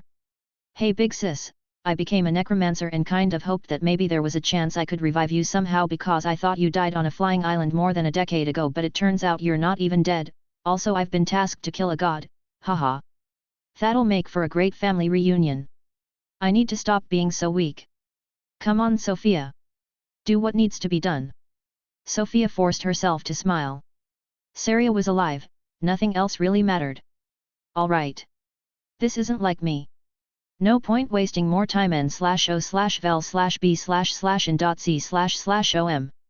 Sofia was about to stand up when a massive figure loomed over her, eclipsing the sun above. She grabbed Perith's extended hand. You're helping me stand up now? I'm not that weak, you know. But thank you, Perith. Standing against a wall in an empty alleyway of the capital, Alith looked at Sofia skeptically. What were you doing exactly? I thought you were going to sell things. I needed to summon Perith too, I just kind of started fiddling with my new skills after that. By rolling yourself in the grass? You still have some in your hair. Stuff happened. You're really terrible at hiding your thoughts, Sofia. I'm almost sad for you. Alith shook her head and helped Sofia get rid of the green invaders by pointing out where they were while she kept talking. Good that I have our money situation figured out. You do? Well, we spent a while in the trial. The payment for the first auction of the stat candies has arrived. Already? You said you get 50%, right? No. We get 50%, Alith corrected. Sure, I've been the one hoarding all of the money we've earned together until now though. And who has done all the leveling from level 120 to 200? That's right, you. Let me be useful to the group too. Here, you get half of the 50%, Alith said as she casually took a wooden chest out of her storage ring. Sofia stored the chest immediately. What the fuck? This is a quarter of the profits? What can I say? The nobles really went all out trying to get these, both for themselves and their children, according to my contact. Not bad, right? I have to admit, I kind of impressed myself this time. Just wait until I can make the next tier. Still 20,000 gold? They sold for 80,000 total? Didn't Alith say they would only auction small quantities? Oh, that's right. Alith, you haven't opened your gachapon boxes either. Should we do that now? There's still some time before we regroup with the snakemen. Why not, if we can find a place to sit. We just need to hope that I get the stat pills. Should be easy with my new skill. How will a skill help with that? Alith showed a smug smile. Well, my new race is very good, and one of the nice things about it is that it freed a classless slot by getting rid of the locked skill human form. So I had a free slot to take something better. Something that I fully intend to keep from now on. Heroes' luck. Are heroes lucky? Some would say they were incredibly unlucky to end up where they are. Others will tell you that the blessings they get is more than sufficient to make up for any trouble their status as a hero leads them to. Either way, now you are a bit luckier. Restrictions: only one hero exclusive classless skill may be learned. Once forgotten, this skill will become permanently unavailable.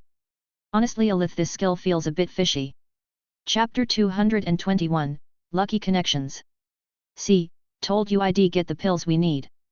Health, agility, and speed, no strength this time. 3 out of 4 isn't bad, these all give 5,000 points, imagine how much it'll be when you eat 10 of them. Your health is gonna jump from 20 to 70,000. Somehow, I doubt we're going to be able to eat that many. Supposedly I'm already at the maximum amount of stats I can handle until I get a few more level UPS. That's what Sen said. With these giving so much, I feel like the number we can eat will be lower this time. You know what, Sofia, you have a point. Guess we can only try and find out. I'm eating these for now. You should open your boxes too. Yeah, for someone lucky, though, you didn't open a single box above C rank. I got exactly what I wanted. If that's not lucky, then I don't know what is. I don't even understand why the stat pills are C rank rewards when they're so good. My turn then, I don't even know what I would want out of this at this point. Another illustrated bestiary would be nice, the slime one was very instructive. Congratulations! D rank draw. You won, Jade Skin Pill, 30 minutes, *1. Oh, you got this one too, right? Yeah, I don't know if I'll bother making more though, if the recipe is simple, I guess. Don't really care for the effects. Well. 19 more. Congratulations! D rank draw. You won, Jade Skin Pill, 30 minutes, *1. Again? Alright. Congratulations! E rank draw. You won, Fluffy Bath Towel *1. Sure, whatever. Congratulations! E rank draw. You won, Colorful Mug *1 n/o/vel/b//in.c//om. Congratulations! D rank draw. You won, Odor Suppressant Pill, 30 minutes, *1. That's a new one, Sofia remarked, showing Alith the small pill. Is it really useful? Not like we stink. Well, it's yours so I can't eat it anyway. Interesting to know it exists. Yet I hope my next boxes will be a bit better. Congratulations! C rank draw. You won, Processing Pill, plus 5000, *1. Wait, processing? A stat we've never heard of? Maybe? You know how I got into a huge debt for my specialization, and how it gave the name of the hidden stats, right? You never mentioned processing. Because it wasn't there. Processing Pill, consume to gain 5000 maximum processing. Item level, 200. Grade, flawless. I don't have an option for an advanced analysis. I'd say eat it and figure out the difference, but considering you have to avoid gaining stats right now, I don't know. Maybe that nice it guy will know more? Maybe. Speaking of which, we should hurry a bit. Sofia opened another box. Congratulations! C rank draw. You won, Processing Pill, plus 5000, *1. Same again. Congratulations! E rank draw. You won, Royal Rug *1. Congratulations! E rank draw. You won, 50 meters of sturdy string rope *1. Sofia opened the boxes a bit faster, grabbing the content and putting it on the side. When the box disappeared, she reached for the next one. There was no message when she opened it, and nothing inside the box. It also didn't disappear. Sofia stared at the box, then at Alith. Something wrong? Sofia answered nothing and just turned the box to show Alith the non-existent contents. Oh. Did you get a defective product? Just then, a new system notification appeared. Congratulations! F rank draw. You won, empty wooden box *1. Guess not. This is the product I'm really getting scammed right now. The next can only be better at least. Congratulations! B rank draw. You won, Bestiary Illustrated Series, Shades, *1. See, that's actually good. Just keep opening them, we need to go soon. Alith encouraged her. It's nice, yeah, but somehow, it still feels bad, I wonder why.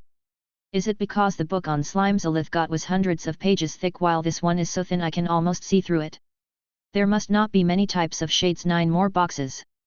Surely I can get at least one A rank? Congratulations! E rank draw. You won, Fertile Dirtbag *1. Congratulations! E rank draw. You won, Strong Magnet *1. I got a block of steel. And a bag of dirt. You sure there wasn't a Saintess luck classless skill that you could have picked? You look like you need it right now. Sofia sighed and reached for the next box in the pile. She had already gotten so much from the trial anyway, it was greedy to expect more.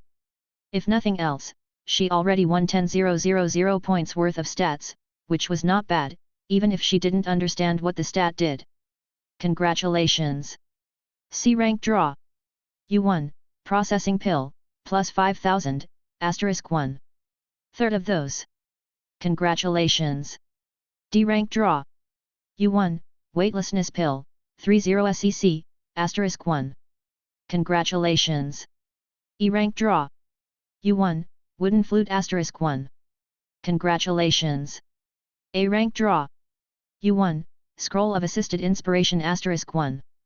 Congratulations! E rank draw. You won, commander jacket asterisk 1. Congratulations! E rank draw. You won, plate of sterile fruits asterisk 1. Congratulations! C rank draw. You won, gold coin pile, plus 5,000, asterisk 1. So, you got a blank scroll, a long jacket with sewn sleeves that you can't put your arms into, a pile of gold, and a bunch of fruits? Seems so.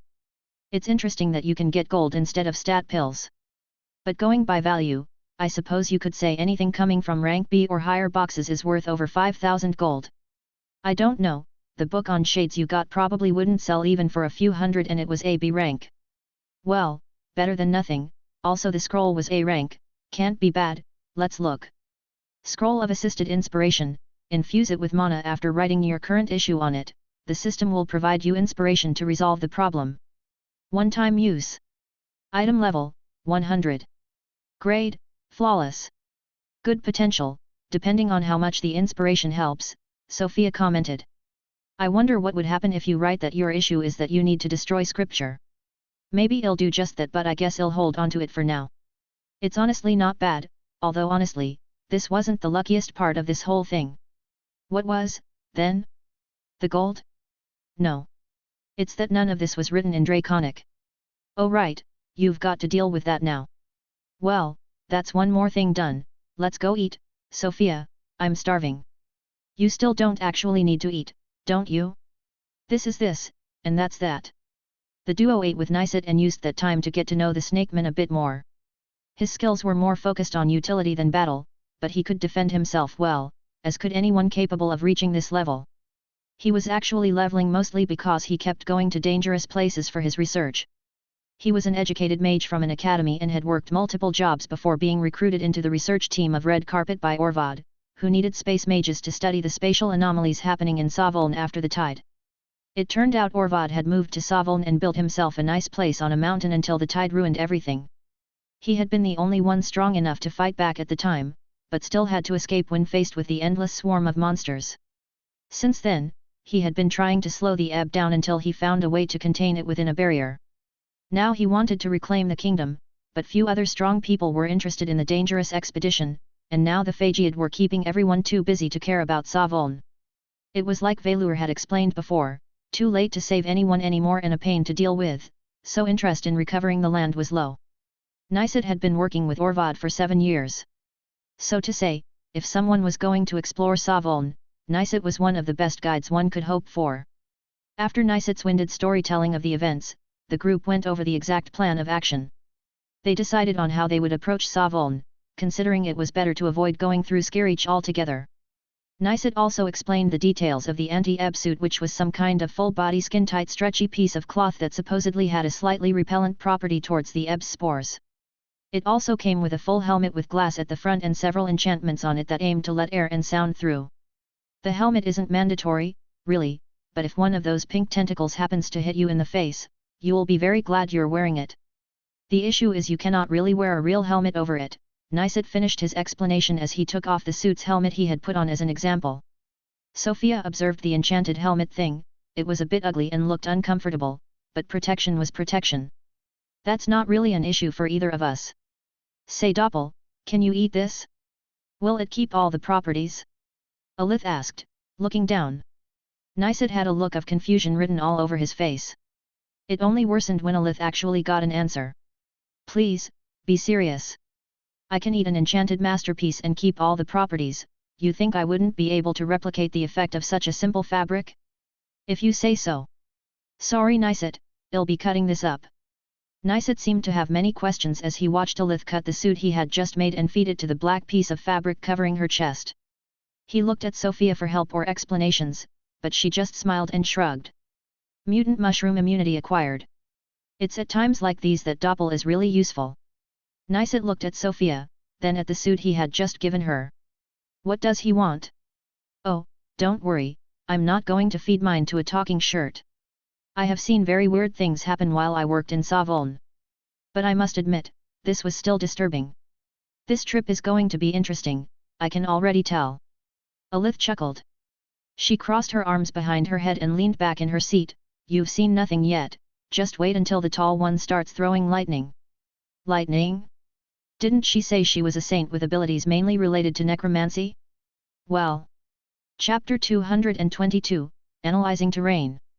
Despite being a space mage, Nicet could only teleport himself through long distances, which meant the group had to use Red Carpet's teleportation network. Since they needed to avoid Skirich, they teleported to Drakran instead, where Sofia put up an information request at the Adventurers Guild with a 5,000 gold reward for any intel about Saria's whereabouts.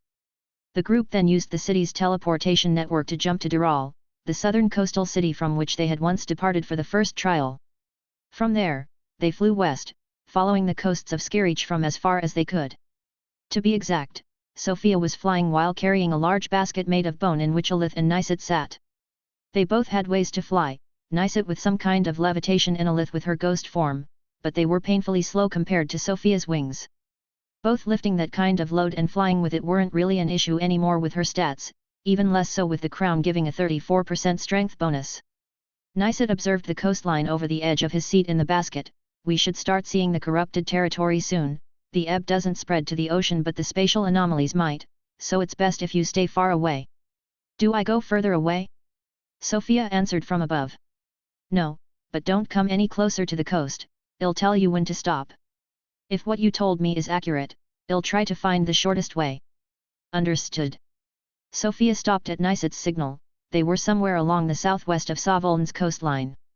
Nicet jumped out of the basket and started floating. Come out too, we need to fly slowly now.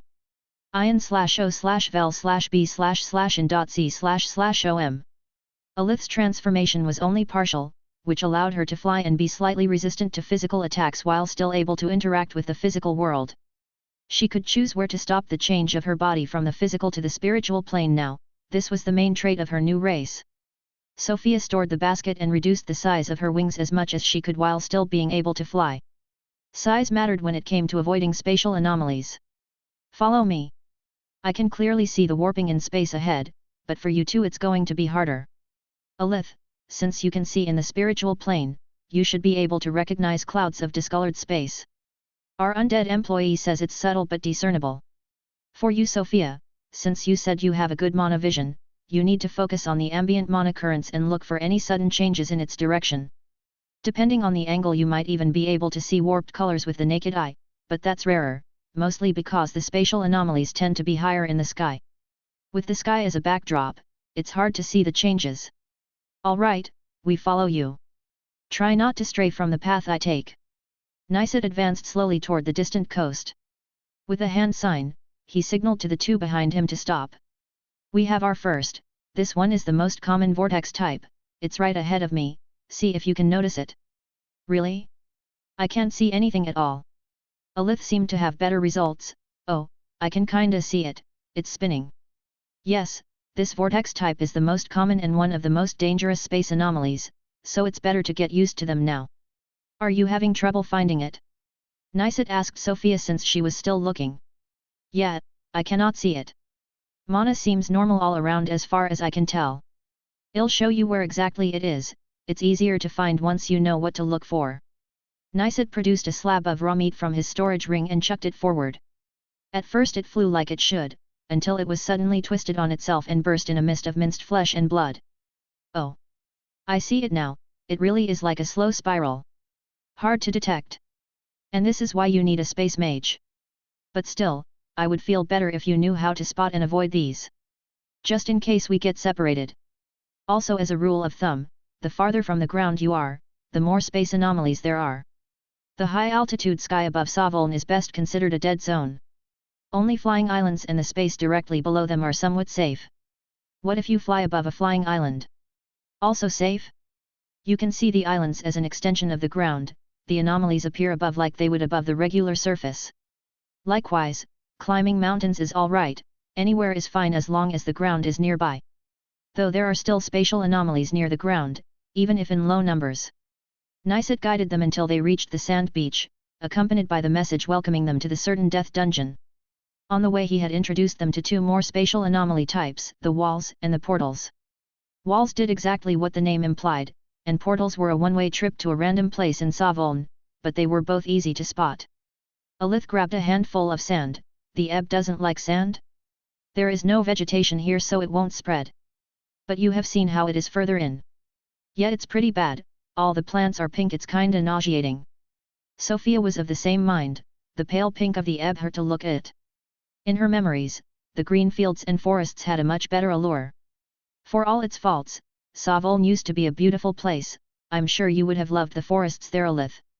Well, we just need to get rid of the pink stuff and regrow some vegetation, we've got more than enough time. That's the plan, Nicet confirmed, already walking forward. Doppel rarely spoke unprompted, but he was awake now for some reason. Disgusting stuff, there's nothing good about this. It makes my fabric curl.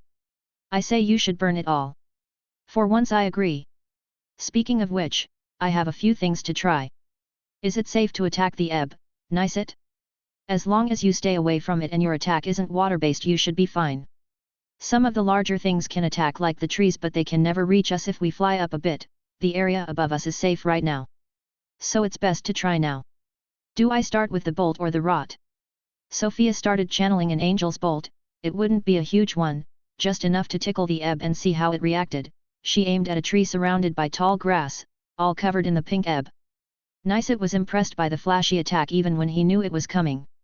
The bolt hit the tree resulting in the usual explosion of blue flames. The ebb shrieked. In a strange spectacle, the grass all around the explosion was uprooted and started fleeing the flames while producing high-pitched cries. After a few meters, they quickly replanted themselves among the rest of the grass, creating a barrier of a few meters of bare dirt between them and the flames. Whatever the flames had directly touched became a molten pinkish goo that burned until nothing but ash was left behind. So it works but not really. I can't believe the grass rearranged itself to stop the spread of the flames. Clearly this acts as an organized whole. I also got no kill notification. Do we get no experience from killing them? Only the very big ones with a core give experience. Kind of like golems. They're called ebb colonies, you'll know when you see one. I see the rot might not be as good as I hoped then. It will probably work for everything I can directly illuminate, but they will certainly spread and stop the contagion like they just did. I'm going to try something else. Oh actually, it might be dangerous so it's best if you both can hide behind a wall. Me too? Alith asked in disbelief. Yeah, I'm going to make a thick bone shelter for both of you to hide in. Actually, this stuff is really dangerous. Just looking at it could get you in trouble. It seemed that heal undead only spread the rot to what the ray of light directly touched, but since you can see it, and it's light I don't know how safe it is for other people to look at it even from afar. I have many questions, but you are the client so. Alith and Nicet hid in the temporary shelter while Sofia invoked a large ray of light over the ebb, covering the area in black rot. You can come out now. The Iridian rot devoured the ebb much faster than the fire. Under the thin film of vein of black rot, the frenzied grass shrieked and flailed around without much success. The rot was growing and spreading fast along the grassland. Alith seemed impressed while Nicet was at a complete loss for words. It only took a few seconds for an area large like a village square to be completely free of ebb while the rot spread around, but the grass and trees in a large zone uprooted themselves and ran away. The rot hit the zone of bare dirt like a wall, and finished to consume itself soon after in its endless all-devouring frenzy. It's gonna be a while if I want to clear the entire kingdom, but that works much better than fire, what do you think? Nicet tried to regain his composure, he brushed the sweat off of his forehead. I'm not even going to ask how you did that. Let's maybe just avoid using it again while I'm around, please, I would still like to come back alive. Chapter 223, I am become death. Alith looked at the pink pastures that Sofia's attack had barely harmed, then back at Nicet. Say, didn't Orvad tell us to fly up in case of rain? And now you've told us the sky is full of space vortexes and we shouldn't go there. Which is it? Both. Again, this is why I'm with you. If it does ever start raining, it's best if you drop anything you're doing and follow me. With these last words of caution, the group started flying slowly a few meters above the surface. According to my map and your story, the river you fell in should have been one of the 3 main rivers in this region. These are pre-tide maps, so they're inaccurate now, and the rivers no longer exist, but we can still follow the general direction. Our best bet is to check every flying mountain in the region, there shouldn't be too many, maybe 10. Do you think you will be able to recognize it? Unless it has drastically changed, I will know the second I see it on the horizon. That would make things easier. Look at this map, we'll be checking these two forks in the mountain chain first. If it's not there, we can follow the main line deeper into Savoln, but considering your story, I doubt it'll come to that. The trio quietly flew over the pink fields and forests. It was eerie how quiet everything was. There were no floating islands around these parts, so the flying monsters weren't active either. The ebb had overtaken everything. The land was ruptured and upturned in many places, but when it wasn't, it offered a disturbing spectacle of stillness. Soon they found a dirt road. It was well maintained, in fact it was in the same state it had been before the tide. The ebb had parasited all the vegetation around, so there was no new grass to reclaim the land despite the absence of maintenance. Are the cities going to be the same? Every so often, Alith asked random questions. Would the grass attack us if we landed? No, the ebb rarely moves if not exposed to water or direct danger like a random lightning strike. What you really risk is getting contaminated, though the suit should prevent that, even if you're not really wearing it.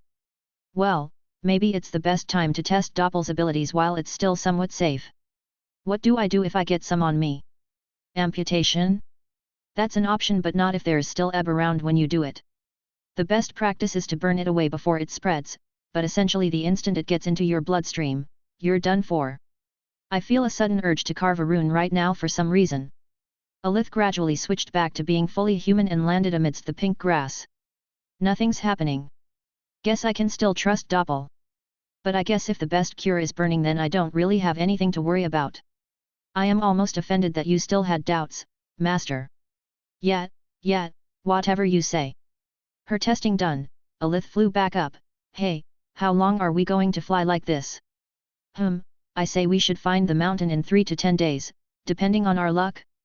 We usually work in the eastern and northern regions, so this place is a bit of an unknown. Nicet suddenly ordered the group to stop. Sofia could only see a vague tall and pink shape on the horizon. What is this? Do we need to avoid it? Nicet turned around, shaking his head. No, we should kill it. That's a windmill. Squinting her eyes, Alith still couldn't see anything. You can see that from here? I don't. And killing it? Savoln's windmills were mainly wood. Notice how there are no fields around here, only sparse forests? They move when it rains. Their level can be anywhere between 100 and 249, they are a pain to get rid of without the right skills, but with someone who can throw lightning, we might as well get the free experience as well as making this area safer. So I'm killing a windmill today? I'm not against it. I can do it, but what if it survives? Nicet heartily laughed. That won't happen, maybe it'll come speeding toward us, but it's definitely going to die. It's best if you can kill it on the spot, but if not I can slow it down enough for us to flee and wait until it goes down to the fire. The scepter appeared in Sofia's hand and she started charging a bolt. I don't need to aim anywhere in particular, right? Wait, Nicet paused. You're not going to fly a bit closer? I should manage to touch it from here, my aim is quite good. And heat death supposedly should make it easier to hit distant targets. I think the staff also helps. Now how much do I charge this? Sofia checked for any spatial anomalies nearby but couldn't see anything, so she took the liberty to go forward and up a little to get a better line of sight. As the lightning started to be a bit loud, she looked back. Tell you what, I'm going to make it as big as I can, enjoy the show. When Alith heard Sofia, she started taking her distance, but seeing Nicet not moving, she went to grab his arm and pulled him away too. You don't want to stay too close or you'll be a grilled snake. Oh, thanks, sorry. I find this skill fascinating, don't you? I've known lightning mages at the academy but it's nothing like this. I come from a world where mana doesn't even exist, this whole world is fascinating to me. Ah, right. Well, shared feelings, being born here doesn't make it less incredible. Let's go a bit further away, the heat is. I was more worried about the blinding light, but sure. Right, how can she aim when it's like this? It doesn't blind her as much, the skill also protects her from the lightning and the heat. Is she about done? No idea. Sofia wasn't done, the bolt was currently at 45,000 mana points worth of destructive power. This used to be her maximum potential before the plasma started melting her body into oblivion. With her new stats and the sturdier bone armor, she was barely starting to feel the burn. 60. 70. 80. Can I push it to 100? I should work on the channeling speed because this is quite slow. I've been at it for like almost a full minute. And that's 90,000. This is starting to really hurt. 100 might be around the most I can hold. 100. I can still push it a bit. 105,000 will be the same as 7 bolts in one. Right around 105,000 mana spent, her hand started disintegrating under the armor. Sofia let loose the monster she had created after a full 70 seconds of casting. Her final thought before a third of her mana flew off in the shape of a destructive spear of plasma was shit, I should have used the deep ring to make it even stronger. Right away, a loud thunderclap pierced everyone's eardrums and Sofia was sent flying back with a force she had rarely experienced before. The wooden scepter was still red and crackling with electricity after the bolt departed. You have defeated Ebb Colony, Windmill, leave 228. You gained a level. Remaining debt, 132 levels. Almost instantly, a huge blue explosion occurred in the distance. Alith couldn't see the windmill, but it was impossible to miss the huge ball of blue fire and smoke rising into the sky. The clouds above shifted from immense force. The trio was mesmerized, looking at the disaster Sofia had just created. After about 40 seconds, the ground rumbled. Then it hit them, a shockwave of deafening sound, the sound of the explosion, breaking their freshly healed eardrums for the second time. Maybe let's not do that with the ring active. I don't know why it wasn't that bad when the angel was the one doing it in the trial, but oh no, I know, his bolts didn't explode for the most part, they ripped straight through the Alphagiad and kept flying off into the sky. I might need to learn how to do that too. I kind of want to try that on Perith and see how much damage that does. But maybe it's best not to attempt that. Sofia turned around to see Niset chugging on a healing potion. She could see blood running down the sides of his face. Are you alright? Yeah, it's nothing. Say, are you really level 200? Fresh out of the trial, yes. Nov, L, B //JNN. Oh. If I may ask, what is your rank? Alith answered for Sofia, she finished first. Rank 1. No wonder you could have a deal with the boss. Try to never show this skill to a lightning mage, alright? They are rare enough as it is. Also I have contacts at a magical academy that might be interested in speaking with you. Ever thought about becoming a teacher? Me, a teacher? Did the lightning fry his brain? Chapter 224, The Destroyer of Birds. After Sofia's explosive display of power, the trio kept moving forward without much trouble for a few hours until the sun started to set. Just then, they were starting to see the first floating islands appearing in the distance. Niset slowed down. This is where we stop for today. Alith didn't understand where this was coming from. We need to stop? Yes, it will be dusk soon, and the first islands are in sight. We need to get a shelter before the flying monsters fly out of their nests. Aren't they supposed to be weak while we're near the coast? They are. I think most of them would be under level 150 around here. But it's the amount of them that's an issue. Anyway, I will handle this part. You can watch and decide after if you still want to move at night. Sofia and Alith watched as Niset burned down a clearing of ebb grass with a flame-producing artifact. The scene was a close recreation of Sofia's first small angel bolt against the ebb, just slower and less explosive. After that, he summoned out of his storage ring a bunch of stacked metal and glass panels covered in ritual circles. He rearranged the stacks with his spatial magic and after sending some mana to activate the rituals, everything came together to form a rectangular block of steel with a few windows and a steel hatch on the roof. This is the research team's anti-ebb portable base. Won't help against the windmills if they attack, but it doesn't let the grass in and the flying monsters usually don't pay it any mind as long as we don't use light. Come in. A storable compact house, that's nice. I kinda want one too. I can make a house anytime with bones I guess, but this one has windows. There was a slight echo inside the empty block of steel, and the 4 windows gave a 360 degrees view on the outside. Niset took out a few more things from his storage, all of very ingenious and compact designs, like foldable chairs and compressed rugs. So, a few rules to this: no light if you don't want the flyers to swarm on us, and avoid using too much mana as well. Noise is fine, there are enchantments to dampen that. Now we just wait for the sun to come up again and the flyers to disperse. Sofia looked at the setting sun illuminating the floating islands through the window. There were quite a few clouds gathering in the east. What if it rains? Niset hissed at the idea. If it rains at night it's going to be unpleasant. The thing to do is still the same, we need to fly up and away from the ebb. So straight into the flying monsters? Yes. We're in no huge danger as it is, even with their numbers the monsters here are too weak to be a mortal issue, but they will undoubtedly be a pain to deal with. Later, as the sun disappeared, the first monsters flew out from the flying islands. Thousands of them, covering the sky. Sofia was a bit shaken by the sight, it was just like in her memory. Alith was surprised too, she wondered out loud how so many monsters could even sustain themselves. There wasn't even anything to eat on the ground, only the ebb. Nicet wasn't watching, he was busy writing on a small paper notebook, but he answered nonetheless, they don't need to eat. They will swallow you alive given the occasion, and they feed on their dead, sometimes the different species also hunt each other. But in general, they can survive almost exclusively on the mana in the air. With not much to do, the trio spent the night casually chatting in the metal house until the sun rose again and the clouds of flying monsters returned to the flying islands. There had been a lot of wind, but no rain. I don't need to ask, but the island we're looking for isn't any of those, right? Nicet asked as the group kept flying north. As if, these are so small. No, think about 100 times bigger. That much? Well, let's keep going. It seems there are fewer spatial anomalies around here, we can pick up some speed. The group flew past the first sets of flying islands, they were rather small, with the tiniest ones barely large enough for a house to fit in.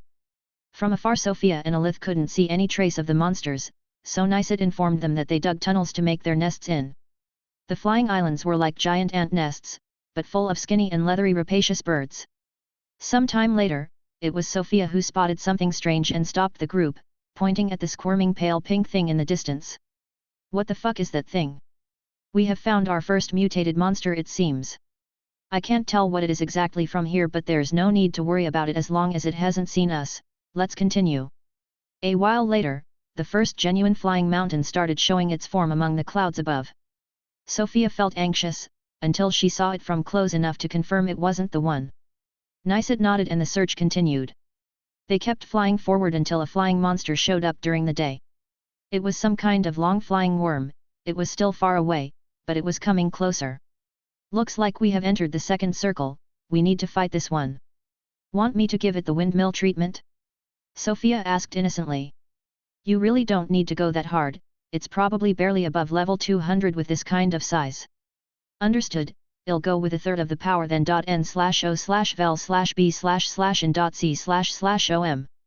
Sofia brandished her scepter and the flying worm couldn't even reach the group before becoming a rain of blue fiery gore. You have defeated Blue Sky Wire WIRM, leave 208. I have no time for this. Let's get going, after you, Nicet. Being able to throw around 30,000 mana in one attack and still be almost full sure is convenient. I never noticed but my aim is really good with these. Did I even miss once? Maybe there's a part of the spell I'm not even aware of that helps track the target. I should really take the time to fully analyze the mana patterns of Angel's Bolt at some point. That would take years though. A few more diurnal flying monsters showed up during the day as Nicet guided them deeper and deeper into the ebb-infested lands. You have defeated Blue Sky Wire WIRM, leave 192. You have defeated Blue Sky Wire WIRM, leave 233. You gained a level. Remaining debt, 131 levels. You have defeated Red Sky Wire WIRM, leave 240. You have defeated Blue Sky Wire WIRM, leave 207. You have defeated Red Sky Wire WIRM, leave 249. You gained a level. Remaining debt, 130 levels. The sun rolled over and once again dusk came. Nicet, can you find me a large space in the sky with no spatial anomalies? Right now? We need to put down the shelter. Yes, now. The swarms of flyers at night are weaker than the ones out during the day, correct? Yes, but what do you intend to do, exactly? Isn't it obvious? Harvesting. This is a really dumb idea. But if it's you then maybe. I'm going to find you a safe zone, don't stray from it until morning. Be careful, it's easy to lose your boundaries when you're flying with no landmarks. Don't worry about me. Just don't put the base anywhere under, the ebb reacts to blood, right? There will be lots. I won't be joining you on this one, Sof. It's my debt that needs repayment anyway, not yours, just watch the show from afar. If the swarm is like last night, even if a bit stronger, then it'll be fine. I just need to watch my mana consumption. Good luck then, don't get eaten. Oh, do you need more healing candies? I still have enough, but thank you. Alright, show me the way, nice it, we have oversized birds to slaughter. I can regenerate up to 17640 mana points a minute without the sun ritual. Or about 1,000,000 per hour. The rot and the blots are expensive, but I also get some mana back from my kills with heat death. The night will last about 11 hours, considering that I start with a full mana reserve that's 12 million mana points to spend during the night. Staggering. Considering the gains from heat death, I estimate I should be able to sustain about 5 to 10 seconds of rot per minute. I'll spend the rest of the time mostly fighting with the Mithril Dagger and Bone Dominus. If a stronger monster appears, I bolt it. If something I can't handle shows up, I plunge to the ground while showering it with rot to calm the ebb, and bury myself with the graveyard while Perith stays up to keep it busy. Seems like a solid plan. I only need to be wary of how I move because of the spatial anomalies, but the area around here should be mostly clear, so as long as I don't move much, I'll be fine. No wait, there's a fatal error in my calculations. Monsters killed by the rot have their mana consumed, so I won't get any of it back with heat death. So the more rot uptime I have, the less rot uptime I have? Oh, they're coming. Too late to go back now. Sofia readied her armor, she wore the 2 Dominus Blessed Rings to augment her defense and passive regeneration, and took out the scepter and the Mithril Dagger. As the sun disappeared below the horizon, the uncountable monsters left their nests and invaded the sky, coming from all directions. Sofia was calm. These monsters were the symbol of the tide that took away her sister, but they had also been her opportunity to escape slavery. She wouldn't fight them out of hatred, she only wanted 2 things out of this, to quell the visions in her nightmares and to amass ludicrous amounts of juicy EXP. Come. I've been dreaming of doing this for years. Chapter 225, Wedding. Heal Undead, invokes a pillar of holy healing light. Only heals the undead. Max range and radius of 200 meter, 1 * skill level. Heal the undead for 210, 10 plus skill level, health plus, 5% of the healed undead's maximum health, per second while the light is channeled. The light pillar's upkeep is 100 mana per second plus 1 mana per 2 health points restored. Does not work in restricted spaces. How many can I touch at once with this? I could cover a larger area by casting smaller consecutive rays in the 4 directions instead of a maximum-sized one around me, but can I do that fast enough for the rot activation not to consume too much mana? The apocalyptical screeching wave of flying monsters surrounded Sofia in a matter of seconds after night had fallen. She patiently waited for the closest ones to be about 30 meters from her before she fired her first ray of deadly holy light. The sky was illuminated by a large pillar of light for a brief second with Sofia as its center. The flying monsters of all sizes recoiled at the sudden flash of light. Their cries intensified as the black veins of the Iridian rot covered them all. Sofia closed her eyes to focus on her mana vision. Each individual monster had mana, the smaller ones only what should amount to a few hundred points, up to was Sofia estimated to be several thousand for the meanest looking of the winged abominations. The rot was actively devouring all of that. Interestingly, the rot only cared about mana directly in contact with it, so when it touched the thin membranes of the monster's wings, it quickly sucked out whatever mana was in them before devouring the wings too, despite the monsters having plenty of mana left. They dropped like flies. Notifications started raining like the bodies of the monsters. Below, the ebb was churning. You have defeated Ebon Jagged Jaw, leave 219. You have defeated Quetzalcoatlus, leave 243. You have defeated Leather Winged Harrier, leave 157. You have defeated Crimson Feathered Crow, leave 89. You have defeated Mountain Tunneler, leave 112. You have defeated Three-Legged Starbringer, leave 168. You have defeated Nest Guard, leave 220. You have defeated Leather Winged Harrier, leave 174. You have defeated Blue Sky Wire WIRM, leave 190. You have defeated Carrion Flesh Eater, leave 60. You have defeated Skull Crusher, leave 146. You have defeated Ebon Jagged Jaw, leave 179. You have defeated Young Wire WIRM, leave 91. You have defeated Skull Crusher, leave 198. Cut that off, only give me status effect notifications if needed. And prepare to give a full recap when I'm done. The barrage of kill notifications instantly stopped. Thanks, Mr. Scribe, much better. Only a few seconds later, Sofia had to use another ray of rot-spreading light. The endless swarm was closing back in on her, their number not decreasing in the slightest despite the 100 of dead monsters already piling on the ground hundreds of meters below. They die when they touch the ground. That's good because they still have mana, that's bad because I don't get any mana back from heat death because it's too far. But it seems the rot from the fallen corpses is fighting back the ebb, preventing it from consuming the dead monsters. The fight is fiercer down there than up here right now. Health, 20,000/20,000. Stamina, 20,063/20,067. Mana, 303,016/319,100. This is mostly a fight about keeping these numbers up. Stamina especially might become a problem for once, so I should be careful about not moving too much. More monsters came rushing after the second wave of themes decimated from the rot.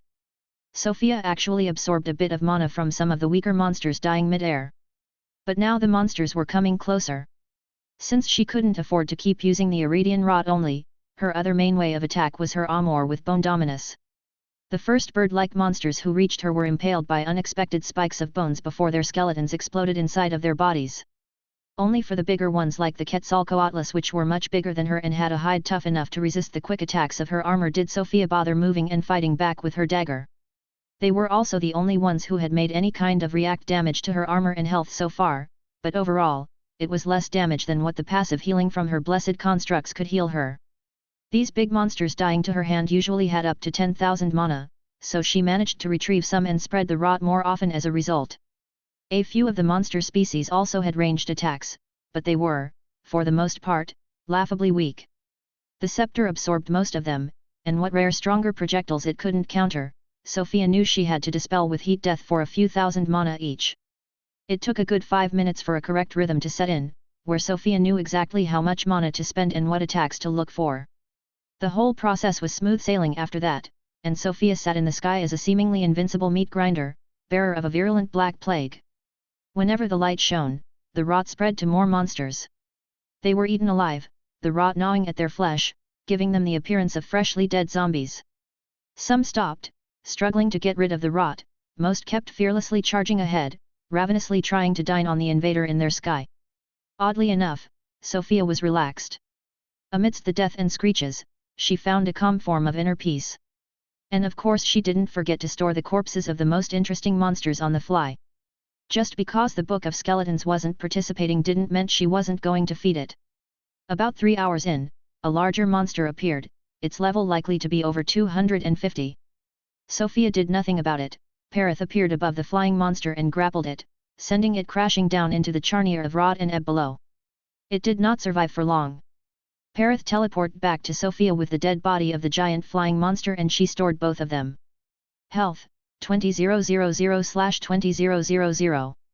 Stamina, 17,202/20,067. Mana, 247,986/319,100. At this rate I can easily hold until morning. How many have I killed? Yet they keep coming without a shred of hesitation. There's something very wrong about these monsters. 2 more of the bigger specimens appeared throughout the night, getting the same treatment as the first. One of them managed to land a few good hits on Perith, but ultimately, it succumbed to the combined fury of the ebb and rot all the same. These monsters had a high level but their abilities and intelligence were underwhelming. The tentacled phageid larvae had posed a much bigger threat back in Zangdar. Nov. L. B/JNN. Until morning, the tidal waves of flying monsters coming from all directions never stopped. Only when the sun showed up again did the endless massacre come to an end. A good night of work. Health, 20,000/20,000. Stamina, 2,440/20,067. Mana, 28,598/319,100. I was starting to overuse mana at the end, this was tiring. Sofia yawned as the sky cleared up, the monsters regained their nests in the flying isles.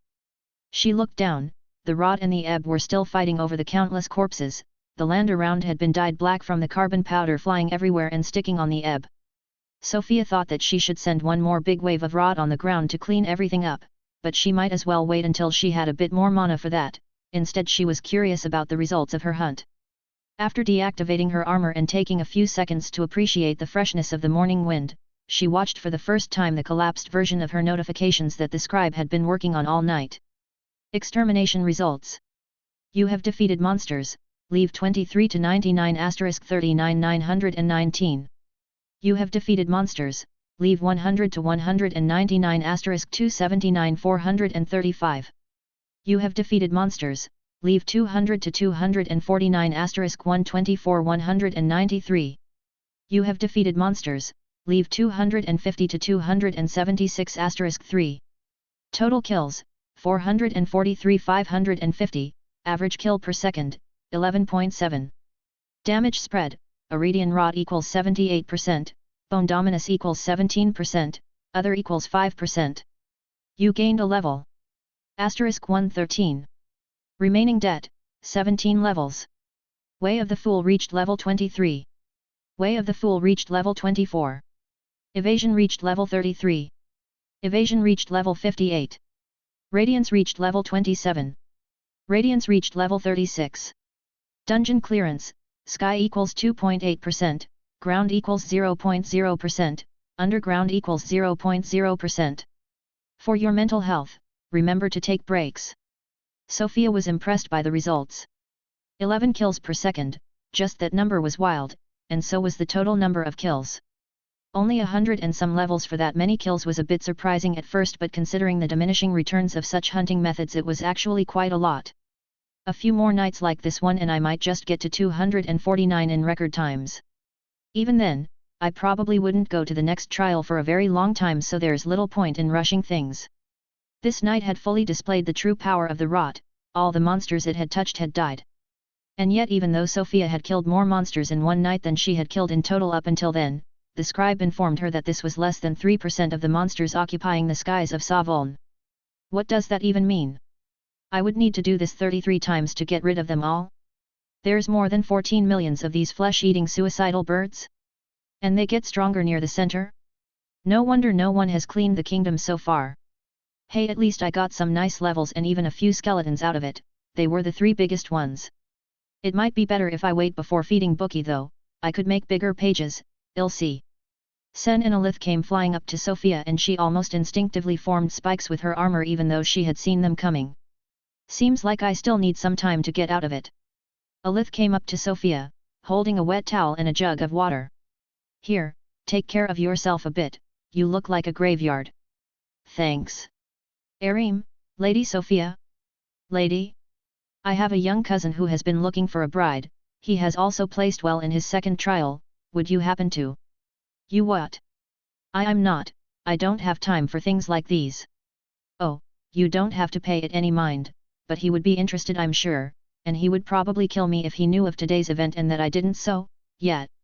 Anyway, I think we can find the island you have been looking for today if we are lucky, tell me when you are ready to go. Alith was glaring at the snakeman, this isn't a roundabout way of talking about yourself, Sir Snakeman, is it? Aha, no, no, no. I wouldn't. Niset defended himself as he backed off from the accusatory ghost, I'm married. He exclaimed, showing the bracelet shaped like 2 interlocking snakes around his left wrist. My wife would obliterate me if I started courting anyone else, I really have a cousin who's working at the North Elven Academy. Chapter 226, back to the starting point. We're lucky that the weather's been so good, we haven't had to fight a single mutated beast either, we rarely get such peaceful conditions even when Elder Orvad is with us. The flying monsters aren't so bad either. Even if the long-distance bolt isn't giving much experience anymore but reducing the debt to only 16 levels in such a short time, how is it that it takes other people so long to level up? Well, that fire-seer dwarf or whatever she was did level up super fast when I trapped her in the Thromber nest. I guess most people just aren't that fond of taking risks when I was ready to summon the undead from the start. At this rate my next skills will come faster than I thought. Alith and Niset were still talking but Sofia had lost track of the conversation, but something drop-kicked her out of her daylight reveries. It's here, this one. Sofia inadvertently yelled, pointing at the emerging shape of a tall and flying mountain on the horizon. Are you sure? It's quite far away to the northeast, and that's starting to be dangerous territory. Not a shadow of a doubt. I've never been more certain of anything in my entire life. This is the mountain. Alright, we're going then, but the island is going to be teeming with monsters past our level, with maybe a handful above 300. So we might want to go for a stealthier approach. Alith progressively became more and more a complete ghost. I can do this, but Sofia doesn't really much going for her in terms of stealth. And you don't look like it's your specialty either. Nice's thin lips drew a wide smile. Well, you see, I had an inkling this kind of situation might present itself. He took 3 vials of a blue iridescent liquid out of his storage ring. These are top-grade invisibility potions, 10,000 gold each. Extremely inconvenient to use, but also the safest. Are you trying to scam us now? Alith looked unimpressed. That sounds really damn expensive for what it is.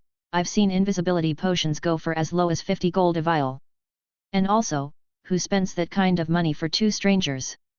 It's company money. They value my skills much higher than a few thousand golds. There really aren't many space mages willing to go out and explore this kingdom dungeon, you know. And if you doubt the value, just identify them, though it won't show much unless you do an advanced analysis. Personally, I trust you. I don't really see why you would try to do anything funny right now. But I guess I'll identify them. Sofia reached out to grab one of the vials. Feywing's Dust Extract, a potion brewed around the natural powers of invisibility of an extinct species of magicless Fey. It will make you almost impossible to detect. Item level, 166. Grade, Precious. Feywing's Dust Extract, Advanced Analysis equals 33,333 mana. Yeah, here goes, that much mana is nothing now. N/O/vel/b//in.c//om. Feywing's Dust Extract, a potion brewed around the natural powers of invisibility of an extinct species of magicless Fey. It allows light to flow through you, and completely suppresses any sound, mana, heat, and particle emission. Active skills will be unavailable. May cause sensory deprivation, loss of balance and loss of own body spatial perception. Allows phasing through thin objects such as grass or pebbles. Mana regeneration -75% while the effect is active. Effect duration, 6 hours. Item level, 166. Grade, Precious. Looks actually worth the price. What do you think, Alith? Yet I have to admit it's not on the same level as the lower grade stuff, and you'll just give it to us? I told you I'm not the one paying, Nice answered with a shrug.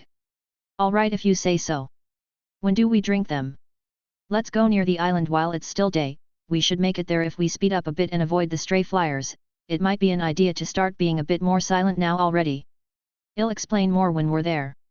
Take 1 each for now and store them. Finally we're going. Sofia couldn't stop looking at the floating mountain. Saria, how did you even survive up there? Could it be that she escaped the slavers' camp before the tide, while I was digging? No, that's properly impossible. But so is surviving on that mountain with 14 million flying monsters around. So how? The group had made it under the mountain by the time the sun started to set. There was still about 20 minutes before the monsters came out and all hell broke loose. So deep into the dungeon, the swarm would overwhelm Sofia long before she made it through the night if she tried her feet from the previous day again. Standing on the dirt and stone at the bottom of the crater left by the mountain when it had left the ground, Nice was swapping some of his travel equipment for battle gear, and started to explain the situation. Well, first of all, you are lucky, the island is quite high and hasn't been overtaken by the ebb yet. That means we might still find traces of your sister if she really spent a while there. The flyers also mostly live in caves they dig themselves, so the surface will probably be relatively untouched. The bad news, this mountain is deep into the second ring, and properly huge. This means there will almost certainly be a few monsters above level 300 in there. But won't they fly out like the rest? Some will, but not all. Someone has to stay back and guard the nest. That's usually the role of the stronger ones. And as there are always multiple species living on the same island, that's as many guards. Only the mountain tunnelers don't have guards because they're the ones who dig the nests for everyone and can live anywhere. Nice explained the rest of the plan. He would set up the base right where they were now, and give a tracking artifact to each member of the expedition. They would wait for the vast majority of monsters to leave the island as they joined the night swarm and would rush up there after drinking the potion. They could then spend the next 5.5 hours spread out and searching, alerting each other with the tracking device if they made important discoveries or were somehow chased by a nest guard. When the timer was up, they would return to the base before the potion ran out and wait out the night there, sharing their findings. If that wasn't enough, they would plan out a second outing with the knowledge from the first. Nicet had a second set of potions, but he couldn't give these for free, even my value has limits, he had confessed. Sofia had suggested the idea of using her undead birds to scout out the terrain and help explore, but Nicet shut the idea down, explaining that it would rouse the nest guards, which was a terrible idea. Waiting in the base, Sofia couldn't stand still. She couldn't stop all kinds of intrusive thoughts that made her more nervous than they should. After what seemed like an eternity, the monsters started flying out. Endless streams of flying monsters gushed out of the mountain above. Sofia decided to prepare an immortality rune just in case.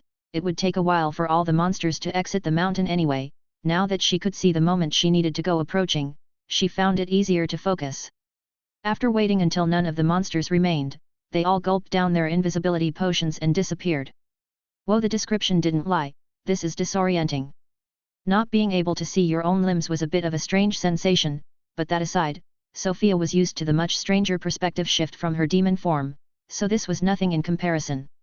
She tried to talk but no sound came out. Works as promised. Well, time to go, then. 3 invisible shadows left the steel base in the crater under the massive floating mountain. Sofia couldn't perceive the other 2 at all, but she had seen the door swing open, someone else had left before her. She looked up at the mountain, the underside was an inverse replica of the crater they were in and not much more. There were no apparent galleries from there. Sofia deployed her wings and carefully flew up. First of all, I need to check the slavers' camp. Who knows, since she survived, maybe they all survived somehow. Did the slavers have anyone strong enough to survive the monsters though? No way, or they wouldn't have needed kids to dig up an old ruin. I know she was doing something with the gruel to try to get out of the cage, but that seemed hopeless. So how did she survive? Chapter 227, Pinned Message. Sofia's boots touched the coarse soil of the mountain. Just like it used to, the base of the mountain was covered in a thick forest, while the top was nothing but snow and raw exposed stone. Back here again I don't see the usual insects that used to strive here, must have not survived the monster invasion. Let's see, the path to the slave camp should be around this side. There was little to no indication of the flying monster's presence in the forest, it seemed they didn't really ever enter it for some reason. Considering they weren't too smart in the way of self-preservation, Sofia doubted that it was because they found it dangerous. Maybe there's just nothing of interest to them here. I can't see any animals after all. This forest is colorful but it feels dead. With even her own steps not producing any sound, the swarm of flying monsters was the only thing Sofia could hear. After a few minutes of searching, she found the path she was looking for. It was overgrown, but the lack of large trees in a long straight line going uphill left no doubt. Unless it's a dried riverbed, but it's too narrow to be one. Sofia followed the path. It was nothing like what she remembered, but admittedly, the forest had gotten more than a decade to grow. It didn't take long for the log wall of the camp to show itself. The camp was built in a small clearing of the forest and used to be completely walled off. The log wall was moldy and in disrepair, it still harbored the claw marks of the bear that used to try to enter it every night. Some logs had fallen, clearly, the camp had been abandoned for a long time. Let's see what I can find here. Sofia walked to the entrance of the camp. It was left open. I guess they tried to escape the monsters, so they opened the gate? The interior of the camp was overgrown. Everything was covered in moss and vines, tall grass covered the ground. Of the several tents the slavers used to live in, not a single one was still standing, and the iron cages the children used to be locked in were in bad shape. There are bones everywhere. I can feel them. It's likely that everyone died here. Sofia's first reflex was to walk to the cages. By some miracle, the tarp used to protect the cages from the rain was still almost intact. There used to be 6 large cages under there. 2 for the younger children Sofia was a part of, 3 for the older ones like Saria, and 1 punitive tiny cage they used to punish misbehaving slaves. This tiny cage was essentially Saria's semi-permanent residence in the slave camp. She always found a way to piss off the slavers, just enough for them to want to lock her up in there, but not enough that it escalated more than that. At first they had tried to stop giving food to the disobedient kids as a punishment, but what they wanted was a group of tiny workers to dig up dwarven relics.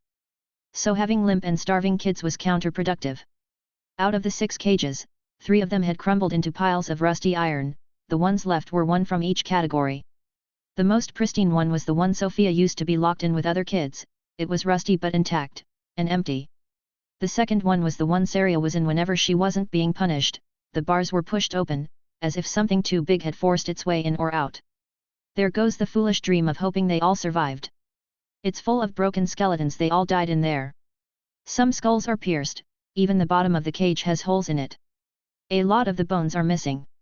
By the looks of it, a monster with a long beak had a free meal. Sofia looked inside of her storage ring. She had the skeletons from the biggest monsters of her extermination night. It was 3 monsters of the Quetzalcoatl species, huge bird-like creatures with terribly long and sharp beaks. It was one of those, no doubt. Sofia counted the tiny skulls inside the cage. There were 7 total. That's everyone except Saria. Then Sofia stored the bones and moved on to the small cage. It was rusty like the others, but empty. Instead of being broken in by the front, a bar was missing from a back corner. So she actually managed to break out of the cage. But how would she have escaped and survived after that? I guess the Quakes gave her an opportunity like they did for me. Sofia searched the rest of the camp. She found a lot of broken bones, but very few tools or weapons, only some rust-covered broken scraps.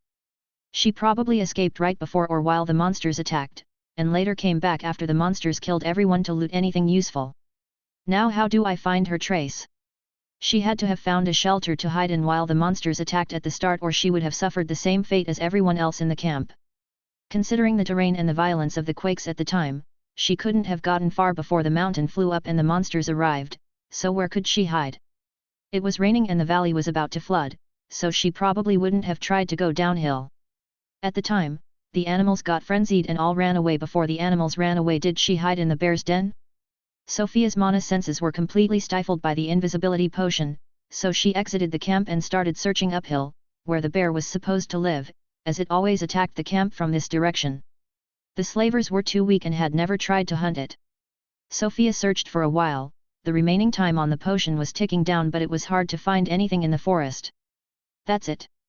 So it was a cavern in the mountain wall and not an underground den. This was hidden too well behind the wild plants, but back then it would have been easier to stumble upon.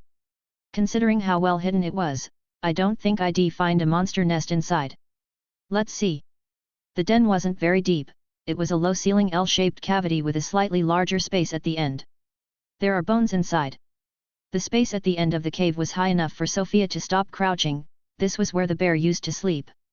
There was a pile of animal bones in a corner, likely what was left of the bear's last meals. But these weren't the bones that Sofia was surprised about. There was a human skeleton.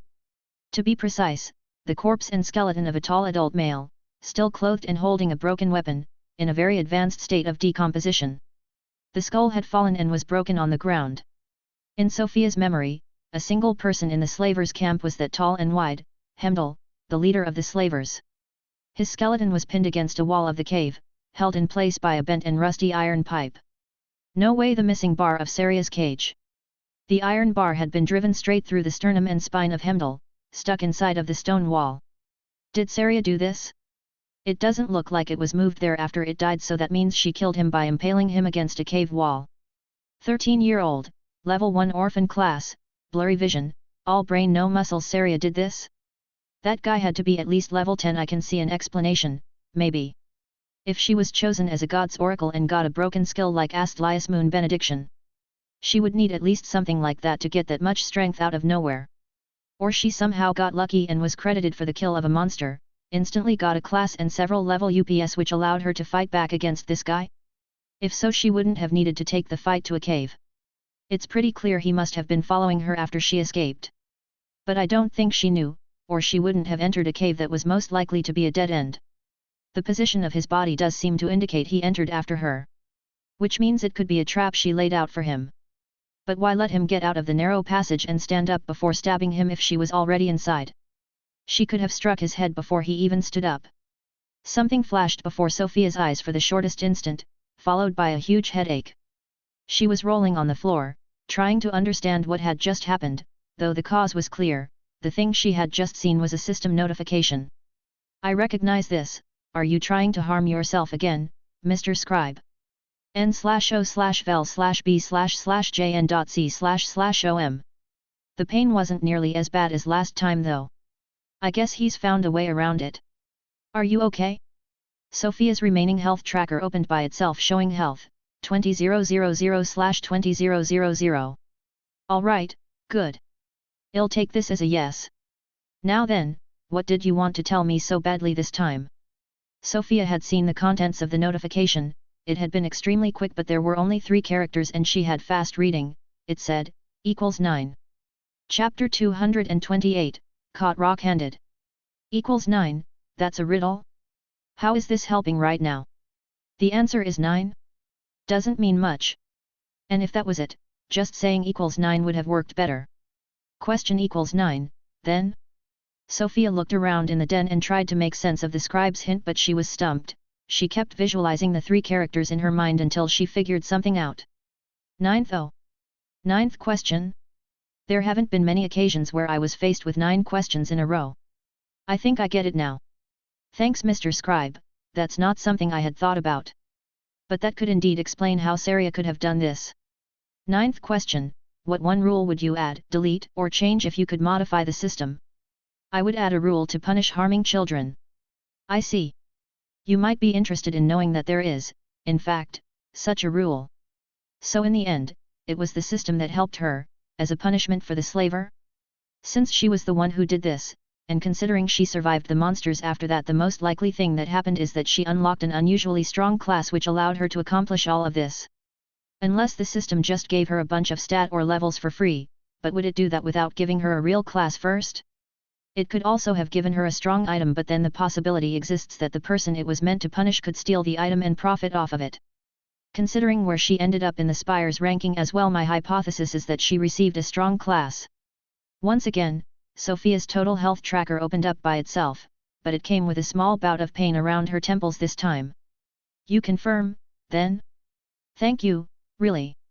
But don't overdo it, it looks like even the opening of the health counter is starting to hurt you. Sofia was now relatively certain that Saria had gotten a strong class, something violent enough that she could instantly fight back against the head slaver at level 1 and embed him into a wall. That was an encouraging start, but the trail stopped there. It didn't seem like Saria had stayed for long inside of the cave, or she would have moved the dead body out. Should I call for the others with the tracking device? No, it's probably better to just let them search too. Who knows how long Saria has been here. There might be traces everywhere. The next logical step was to find a place to build a survival camp, hidden from the monsters, and with easy access to food and water. Sofia searched around the den and the camp for now. The mountain streams have died out, looks like the snow isn't really melting much at this altitude. Going closer to the top is bad though, the monsters have dug their tunnels on the way. And I don't see Saria going there when the forest has more resources and looks untouched by the monsters for the most part. No matter what, the best place should still be around one of the dried streams, even not much water is better than no water. There can't be no snow melting at all.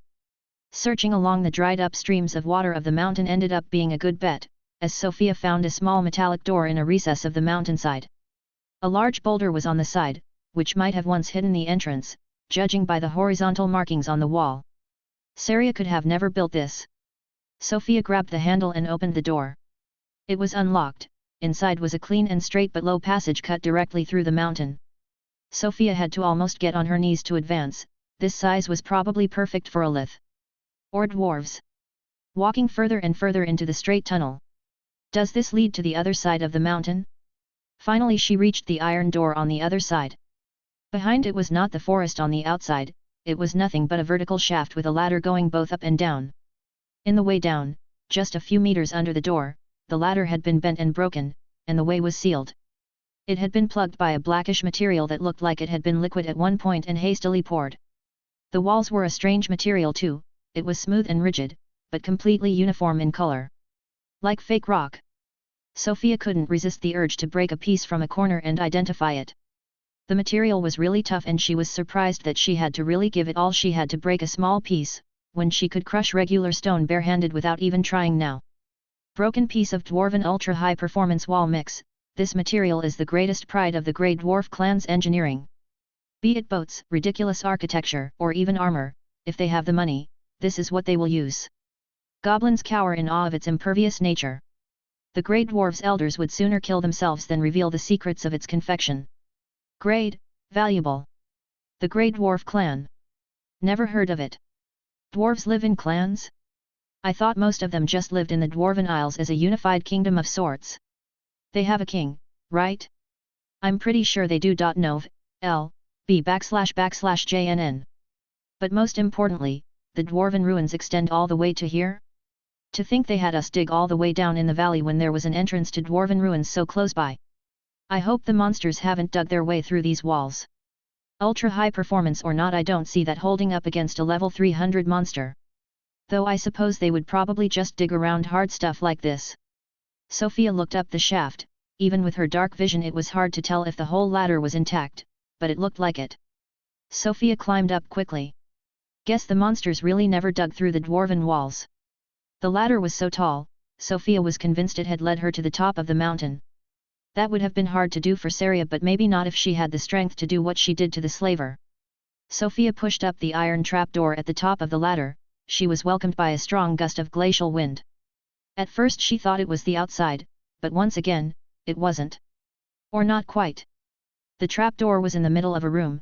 This was a small room carved inside of the very top of the mountain. There was a door on one side, and large windows on the two others, giving the impression that this was some kind of an observation post.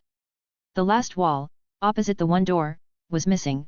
There was instead only a gaping hole leading straight to the snowy and abrupt mountainside, giving an unparalleled view of the monster-filled sky. Looks like I found Saria's camp.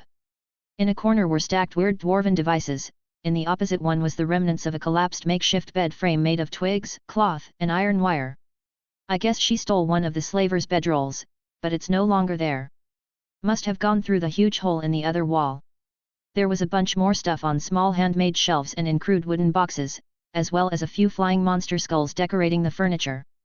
Before she could inspect the rest of the items in the room, as well as whatever was behind the door, Sofia couldn't help but examine the hole in the wall a bit more. Something about it felt off. The ultra-high performance wall had been cleaved through cleanly. This couldn't be the work of the flying monsters. Sofia flew out of the room.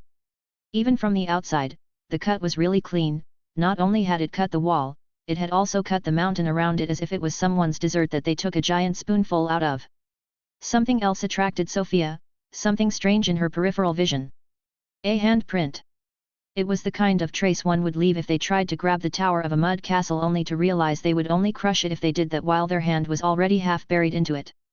Except that trace was taller than Sofia, and the hand was a scaled paw with long curved claws, strong enough to leave an imprint on the side of a stone cliff. Well, shit. I get why she picked the dragon mask, now. So I just need to search for whichever dragon rescued and or kidnapped Saria. I'm relieved that there's a trace at all. And a real confirmation she survived. And a big hint on how she might have escaped this flying mountain. I don't need any divination skill to understand what happened here. But now I have to find a dragon? And my only clue is a paw print the size of an average tree? I need to return to the bottom and activate the tracker to let the others know I found what I was looking for. I might as well return inside and inspect the room in detail before that. Chapter 229, No Brainer. Sofia flew back into the dwarven observation post that had once been Saria's room. She felt the exploration of the mountain had been strangely fast and convenient compared to what she expected. The nest guards hadn't been alerted so far, and finding the traces of Saria's activity had been all too easy. I guess I just know my sister well enough. The room was missing a wall, but there were still plenty of things left in there besides the bed. Among them were monster bones and tools made out of them. Just how long did she spend here? Most of what was left in the room seemed to be daily necessities, tools, and decorations. I see no clothes or weapons. Most boxes are open and left in disorder. She probably took her most important things with her when she left. Despite busting through the wall, the dragon probably gave her some time to gather her things. Saw, that's from the camp. It's pretty dull. I didn't see any cut tree down there, but maybe she would have done that further from the entrance of her base. The cover of the forest seems to be the only thing preventing the swarm of monsters from approaching the base of the mountain. Do the monsters perhaps avoid plants because they fear the ebb? They come from the same place after all. That would explain why they all nest within the mountain cliffsides where there is no organic matter for the ebb to take over. Sofia looked around in Saria's stuff. She made a huge mess because it was hard to tell where she put her hands, invisible as they were. Her sister had probably been living in that place for quite a long time, as she had made a lot of things out of wood, monster bones, and whatever she had managed to salvage from the slavers' camp. A hairbrush? It's still full of golden hair. If there was any doubt left, then that's the end of it. We were the only blonde kids in the camp. I'll keep this, just in case, yet. What else is there?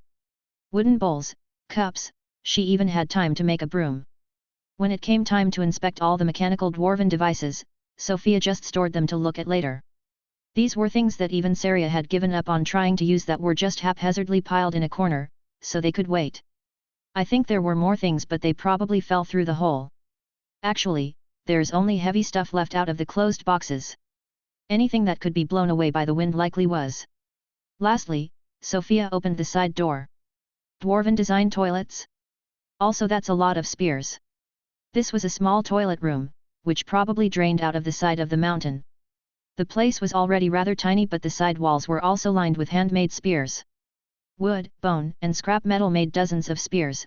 For the most part, they were badly damaged and coated in long-dried blood.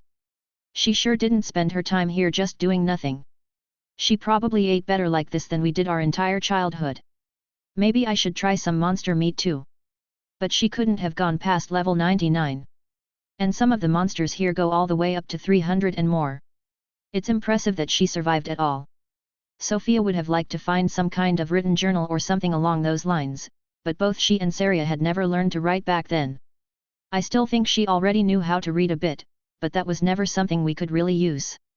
Sofia grabbed a few monster skulls from around the room and fused them together in a thick cube of bone. Then she flew out again, holding the cube that thankfully didn't turn invisible like her clothes did with the potion, and started copying the shape of the dragon's paw print. Drawing a flat map and making armor spikes is easy enough, but this is way harder. This is exactly why I considered taking sculpting. Well, I can manage, it's not too bad. It was actually really hard to reproduce the details of the imprint left by the dragon's hand, and Sofia struggled to shape the bones for a while when her tracking device activated and started vibrating around her wrist. 3 vibrations. It's already time to head back down. It's been 5 hours. Alright then, I just need to answer that I got it. Sofia cut the flow of mana to her arm, which is how you made the device send a signal. She also received one more vibration, which had to be Alith's confirmation. And now I need to move quickly because the nest guards could have picked up on the signals. Sofia stored the cube, returned to the room and jumped down the ladder hatch, sliding down to the bottom of the mountain. Then she left the dwarven tunnel, walked to the edge of the forest and jumped down the mountain. According to Nicet, there were no spatial anomalies between the mountain and the ground below, so being careless like this was fine. Sofia entered the base camp after struggling a few seconds to open the door with her invisible hands. Am I the first here? She brought a bone out of her storage and waved it around as she looked at the empty space inside the base. No answer. Guess I'm really first. Not long after, the door opened and closed again. Sofia waved with her bone. She was answered by the sound of a clap, and Alith appeared near the door, completely immobile for a second. Aha, she just slapped herself out of invisibility, I see. Point the bone to your cheek, Alith casually said as more mana gathered around her right hand. Sure. Sofia even bent over to make it easier to reach her face. A gentle slap across the face later, she was free of the potion's effect as well. Thanks. We only need to wait for Nicet now. His flight is slower, I think he'll be there soon. You look happy, found what you needed? More than I even expected. Great. I found a few traces of activity too. I mostly roamed around the forest. There were clear attempts at farming on the forest grounds, with a few crude gardening tools. I also found a small log cabin, though it was almost empty and in bad shape. I see, makes sense, I found a lot, too, but let's wait for Nicet before I explain. Anyway, I have a good lead on what to do next. Very happy for you. But Nicet is actually taking a while. Think something could have happened to him? If he's not here in a few minutes, I could send some skeleton bird to look for him. They'll probably die quite fast, though. We can't really go out with the swarm still in the sky if we don't have the invisibility potion. Even in my ghost form I think some of them can see me. Let's trust in him. Worst case we'll have to wait for the day and we can try to locate him with the trackers. Going on the island during the day is dangerous.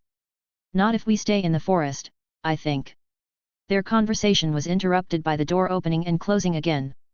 Alith started charging a slap. Looks like we worried for nothing. Point an object to your cheek, Nicet, it'll dispel the potion. Niset reappeared after the small slap. Thank you.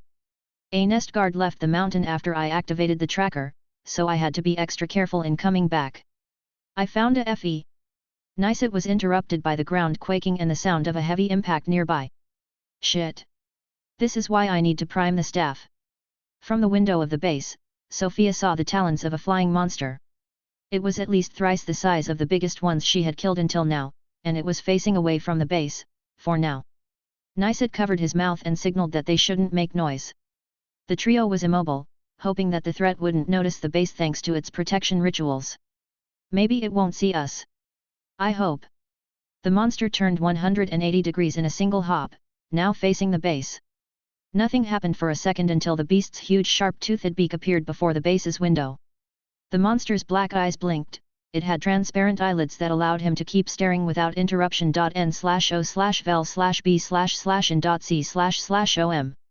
The nightmarish vision of the monster's maw only lasted for a brief second before it brought its head back up. Finally ready. Sofia grabbed Niset in Alith's arms. They looked at her but said nothing.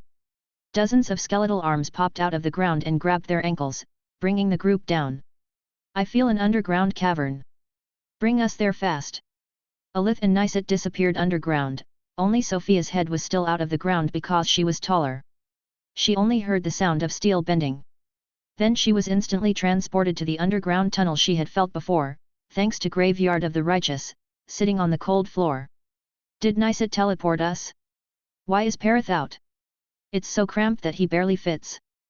Sofia. Are you okay? Alith's voice was shaking. For some reason, Sofia felt a bit strange, but she hesitantly answered, yeah. It was only then that Sofia noticed the sparse splatters of blood around her and on her torso.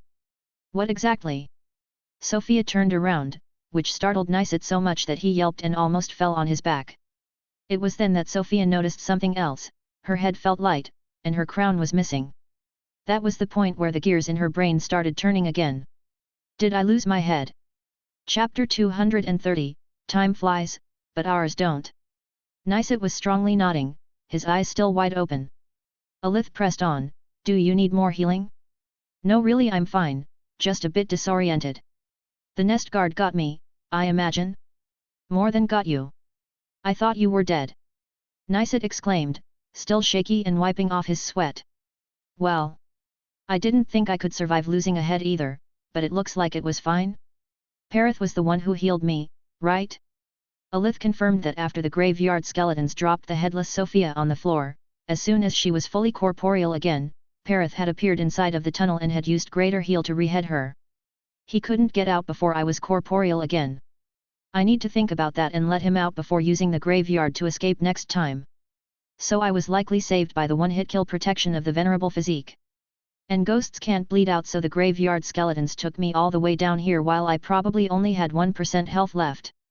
And after that Perith healed me. Thank you, Perith, you're a lifesaver once again. Maybe someday I'll be strong enough to save you too. Sofia couldn't tell what the skeleton was thinking, but he was prone and constricted inside of the dwarf-sized tunnels, so he returned to her storage, silent as usual. Leaving the group in the dark. It wasn't an issue for Sofia, but she took out a lightstone anyway. Well, let's in. Sofia was interrupted by a strong quake and a violent sound that came from above. Let's not sweat the details, we should move, she completed, looking up in the direction of the sound. I think it's digging. That seemed to shake Niset out of his shocked state and he took the lead of the expedition again. He advanced and helped Sofia up as he passed by her. Yes, I will go first to check for traps and spatial anomalies, we're going in the direction away from the mountain, follow me. This thing was at least level 300 if not more, we need to go fast. The group started moving, eager to leave the giant monster behind. They were about 20 meters away from where they had landed when the tunnel collapsed behind them. Think it'll keep following us? Niset kept advancing as he answered, probably not, no matter the size it's not immune to the ebb. The tunnel was just like that one leading to Saria's room, it looked like it turned to the right a few hundred meters ahead. Sofia was about to speak when her head was yanked back because of her crown scraping against the ceiling. Oh, your crown is back, Sof. And in one piece. I was wondering how the system was going to deal with it being in a giant monster's stomach. That's convenient, because I wasn't going to go back and fight that thing. I wonder if it's even possible to get rid of the crown if I tried, or if it's just going to reappear on my head every time. Necromancer turned back to look at the crown. He had the face of someone with many questions, but he said nothing about it and started walking again. Instead, he decided to ask about the status of the expedition. Did you find what you came here for? It might be hard to return to the mountain without alerting that bird now.n/o/vel/b/in.c//om. Alith found a few things and I found even more. Even if you have nothing, I have enough information. Thank you for helping us get here, Necromancer. I can pay you if you want. Great, I'm happy for you. It's always nice to be reunited with your loved one. I hope you can find your sister soon. But to pay me? The boss might kill me if you do, just keep your money. And thank you too, if not for your weird burial skill I'd be dead up there. I couldn't even teleport out of the base because of the enchantment protections, quite the design flaw. I need to bring this up to the R&D team. You were ready to escape without us, Snakeman? One survivor is better than zero. He's not wrong. But did you find anything about Saria? Any detail could be interesting to know. I found a few things. Things that identified as rain collection devices, carved in stone, wooden dummies full of holes and a bunch of wooden javelins. Essentially it looked like the part of the forest I was in was used for physical training. And that's about it. Besides that there was nothing but a lot of regular mountain forest. The side I was on had many monster nest entrances on the cliffs not far from the forest height, so I had to move carefully. Alith and Sofia recounted their findings too as the group slowly made their way down the dwarven tunnels. Alith and Necromancer weren't especially surprised by anything until Sofia mentioned the dragon and took out the bone-sculpted copy of the handprint. No wonder your sister managed to get away. A dragon would have no trouble flying straight through any monsters and spatial anomalies here. I can't say anything about that sculpture of yours, but you're in luck. The boss knows quite a few dragons personally, he might just know who that's from. Not many of them would roam the human continent anyway. That's the kind of move that gets the angels on their backs. The angels prevent dragons from coming here? Alith asked. Prevention is a big word, it's more a certain form of deterrence. Dragons are like flying disasters, most of them. The system doesn't want them interfering with the development of the weaker races too much. Even Sofia was intrigued now. You seem to know a lot about angels. The boss knows a lot, and he's not trying to hide it. Just being around him long enough will make you learn things that will change the way you see the world. Like what? Good question. Like the fact that humans used to occupy roughly 30% of the planet's surface tens of thousands of years ago. Who knows how they ever achieved that? Now you're confined to a single small peninsula, and so are all the beastkin like me. Just look at these ruins. This is clearly of dwarven origin, but the dwarves have been mainly living on their archipelago for thousands of years, so who can tell how this place came to be and how old it must be? Interesting. Can you tell us more about the angels and archangels then? Well, from what I've gathered, angels are dead people given an opportunity to serve the system. They protect the weaker races like us from external influence. Their autonomy is limited and they cannot leave their designated areas, but they receive immense power to be able to do their job well. Wait, the angels are undead? I never thought of them like that, but I guess, in a way, you could say they are? You'd be better off asking the boss, I'm not too sure. Studying undeath and unlife isn't really my thing. Why did I delete Lead the Dead again? What about the archangels? Sapient monogolems. They defend the system itself. Or so the boss says, never heard of one leaving its tower. And that's about all I know about them, never seen one either. And seraphs like Sen are kind of like angels, but to interact with us? Your guess is as good as mine. The scribes are a big mystery to me as well. I have my theories, but it's the kind of subject one's better off avoiding. If not, you'll find your own inner monologue censored before you know it, and that's really infuriating. The group kept walking along the tunnel. They turned a few times before stumbling upon a dead end. The path ahead had completely collapsed. Considering how much the land had moved during the tide, it was almost impressive that they had been able to walk along this tunnel for so long. Sen teleported up to check the situation outside. The nest guard was nowhere to be seen, but it was still night. The swarm of monsters in the sky had immediately noticed him and swooped down, so he teleported back to the group. They needed to wait until morning in the suffocating dwarven tunnels. The trio sat down and enjoyed some small talk until the subject of leveling came to the table. I think I should do another few night cleanups while we're here, probably around the spot where I did it last time. It's a low-effort way to get some levels. Do you both not mind spending a few more days in Savoln? I'm still leeching off of your experience, won't complain about it. But you'll have to come with me to make the candies. Deal. What about you, Nicet? You can go without us if you don't want to wait, we should still be able to make it out. As long as it's just a few days I am fine with it. I can keep studying the ebb in the meantime even without my tools. Why the rush to level up though? You're plenty powerful already, this is around the level where most people stop and enjoy a wealthy retirement, only pushing further when their 300 or 400 years of lifespan runs out. You're both pretty young, right? Aren't you too? Alith asked without thinking. It's true that he doesn't sound that old. Am I? It depends, I will be 58 next month. Not really old if we consider how long I still have to live and how old some people around us are, but most beastmen my age are grandparents. Seeing your childhood friends lose their hair and have grandchildren sure doesn't make one feel young. I never thought about this too much. Maybe because I don't really have many friends. Or they're already dead. Sof, why are you staring at me?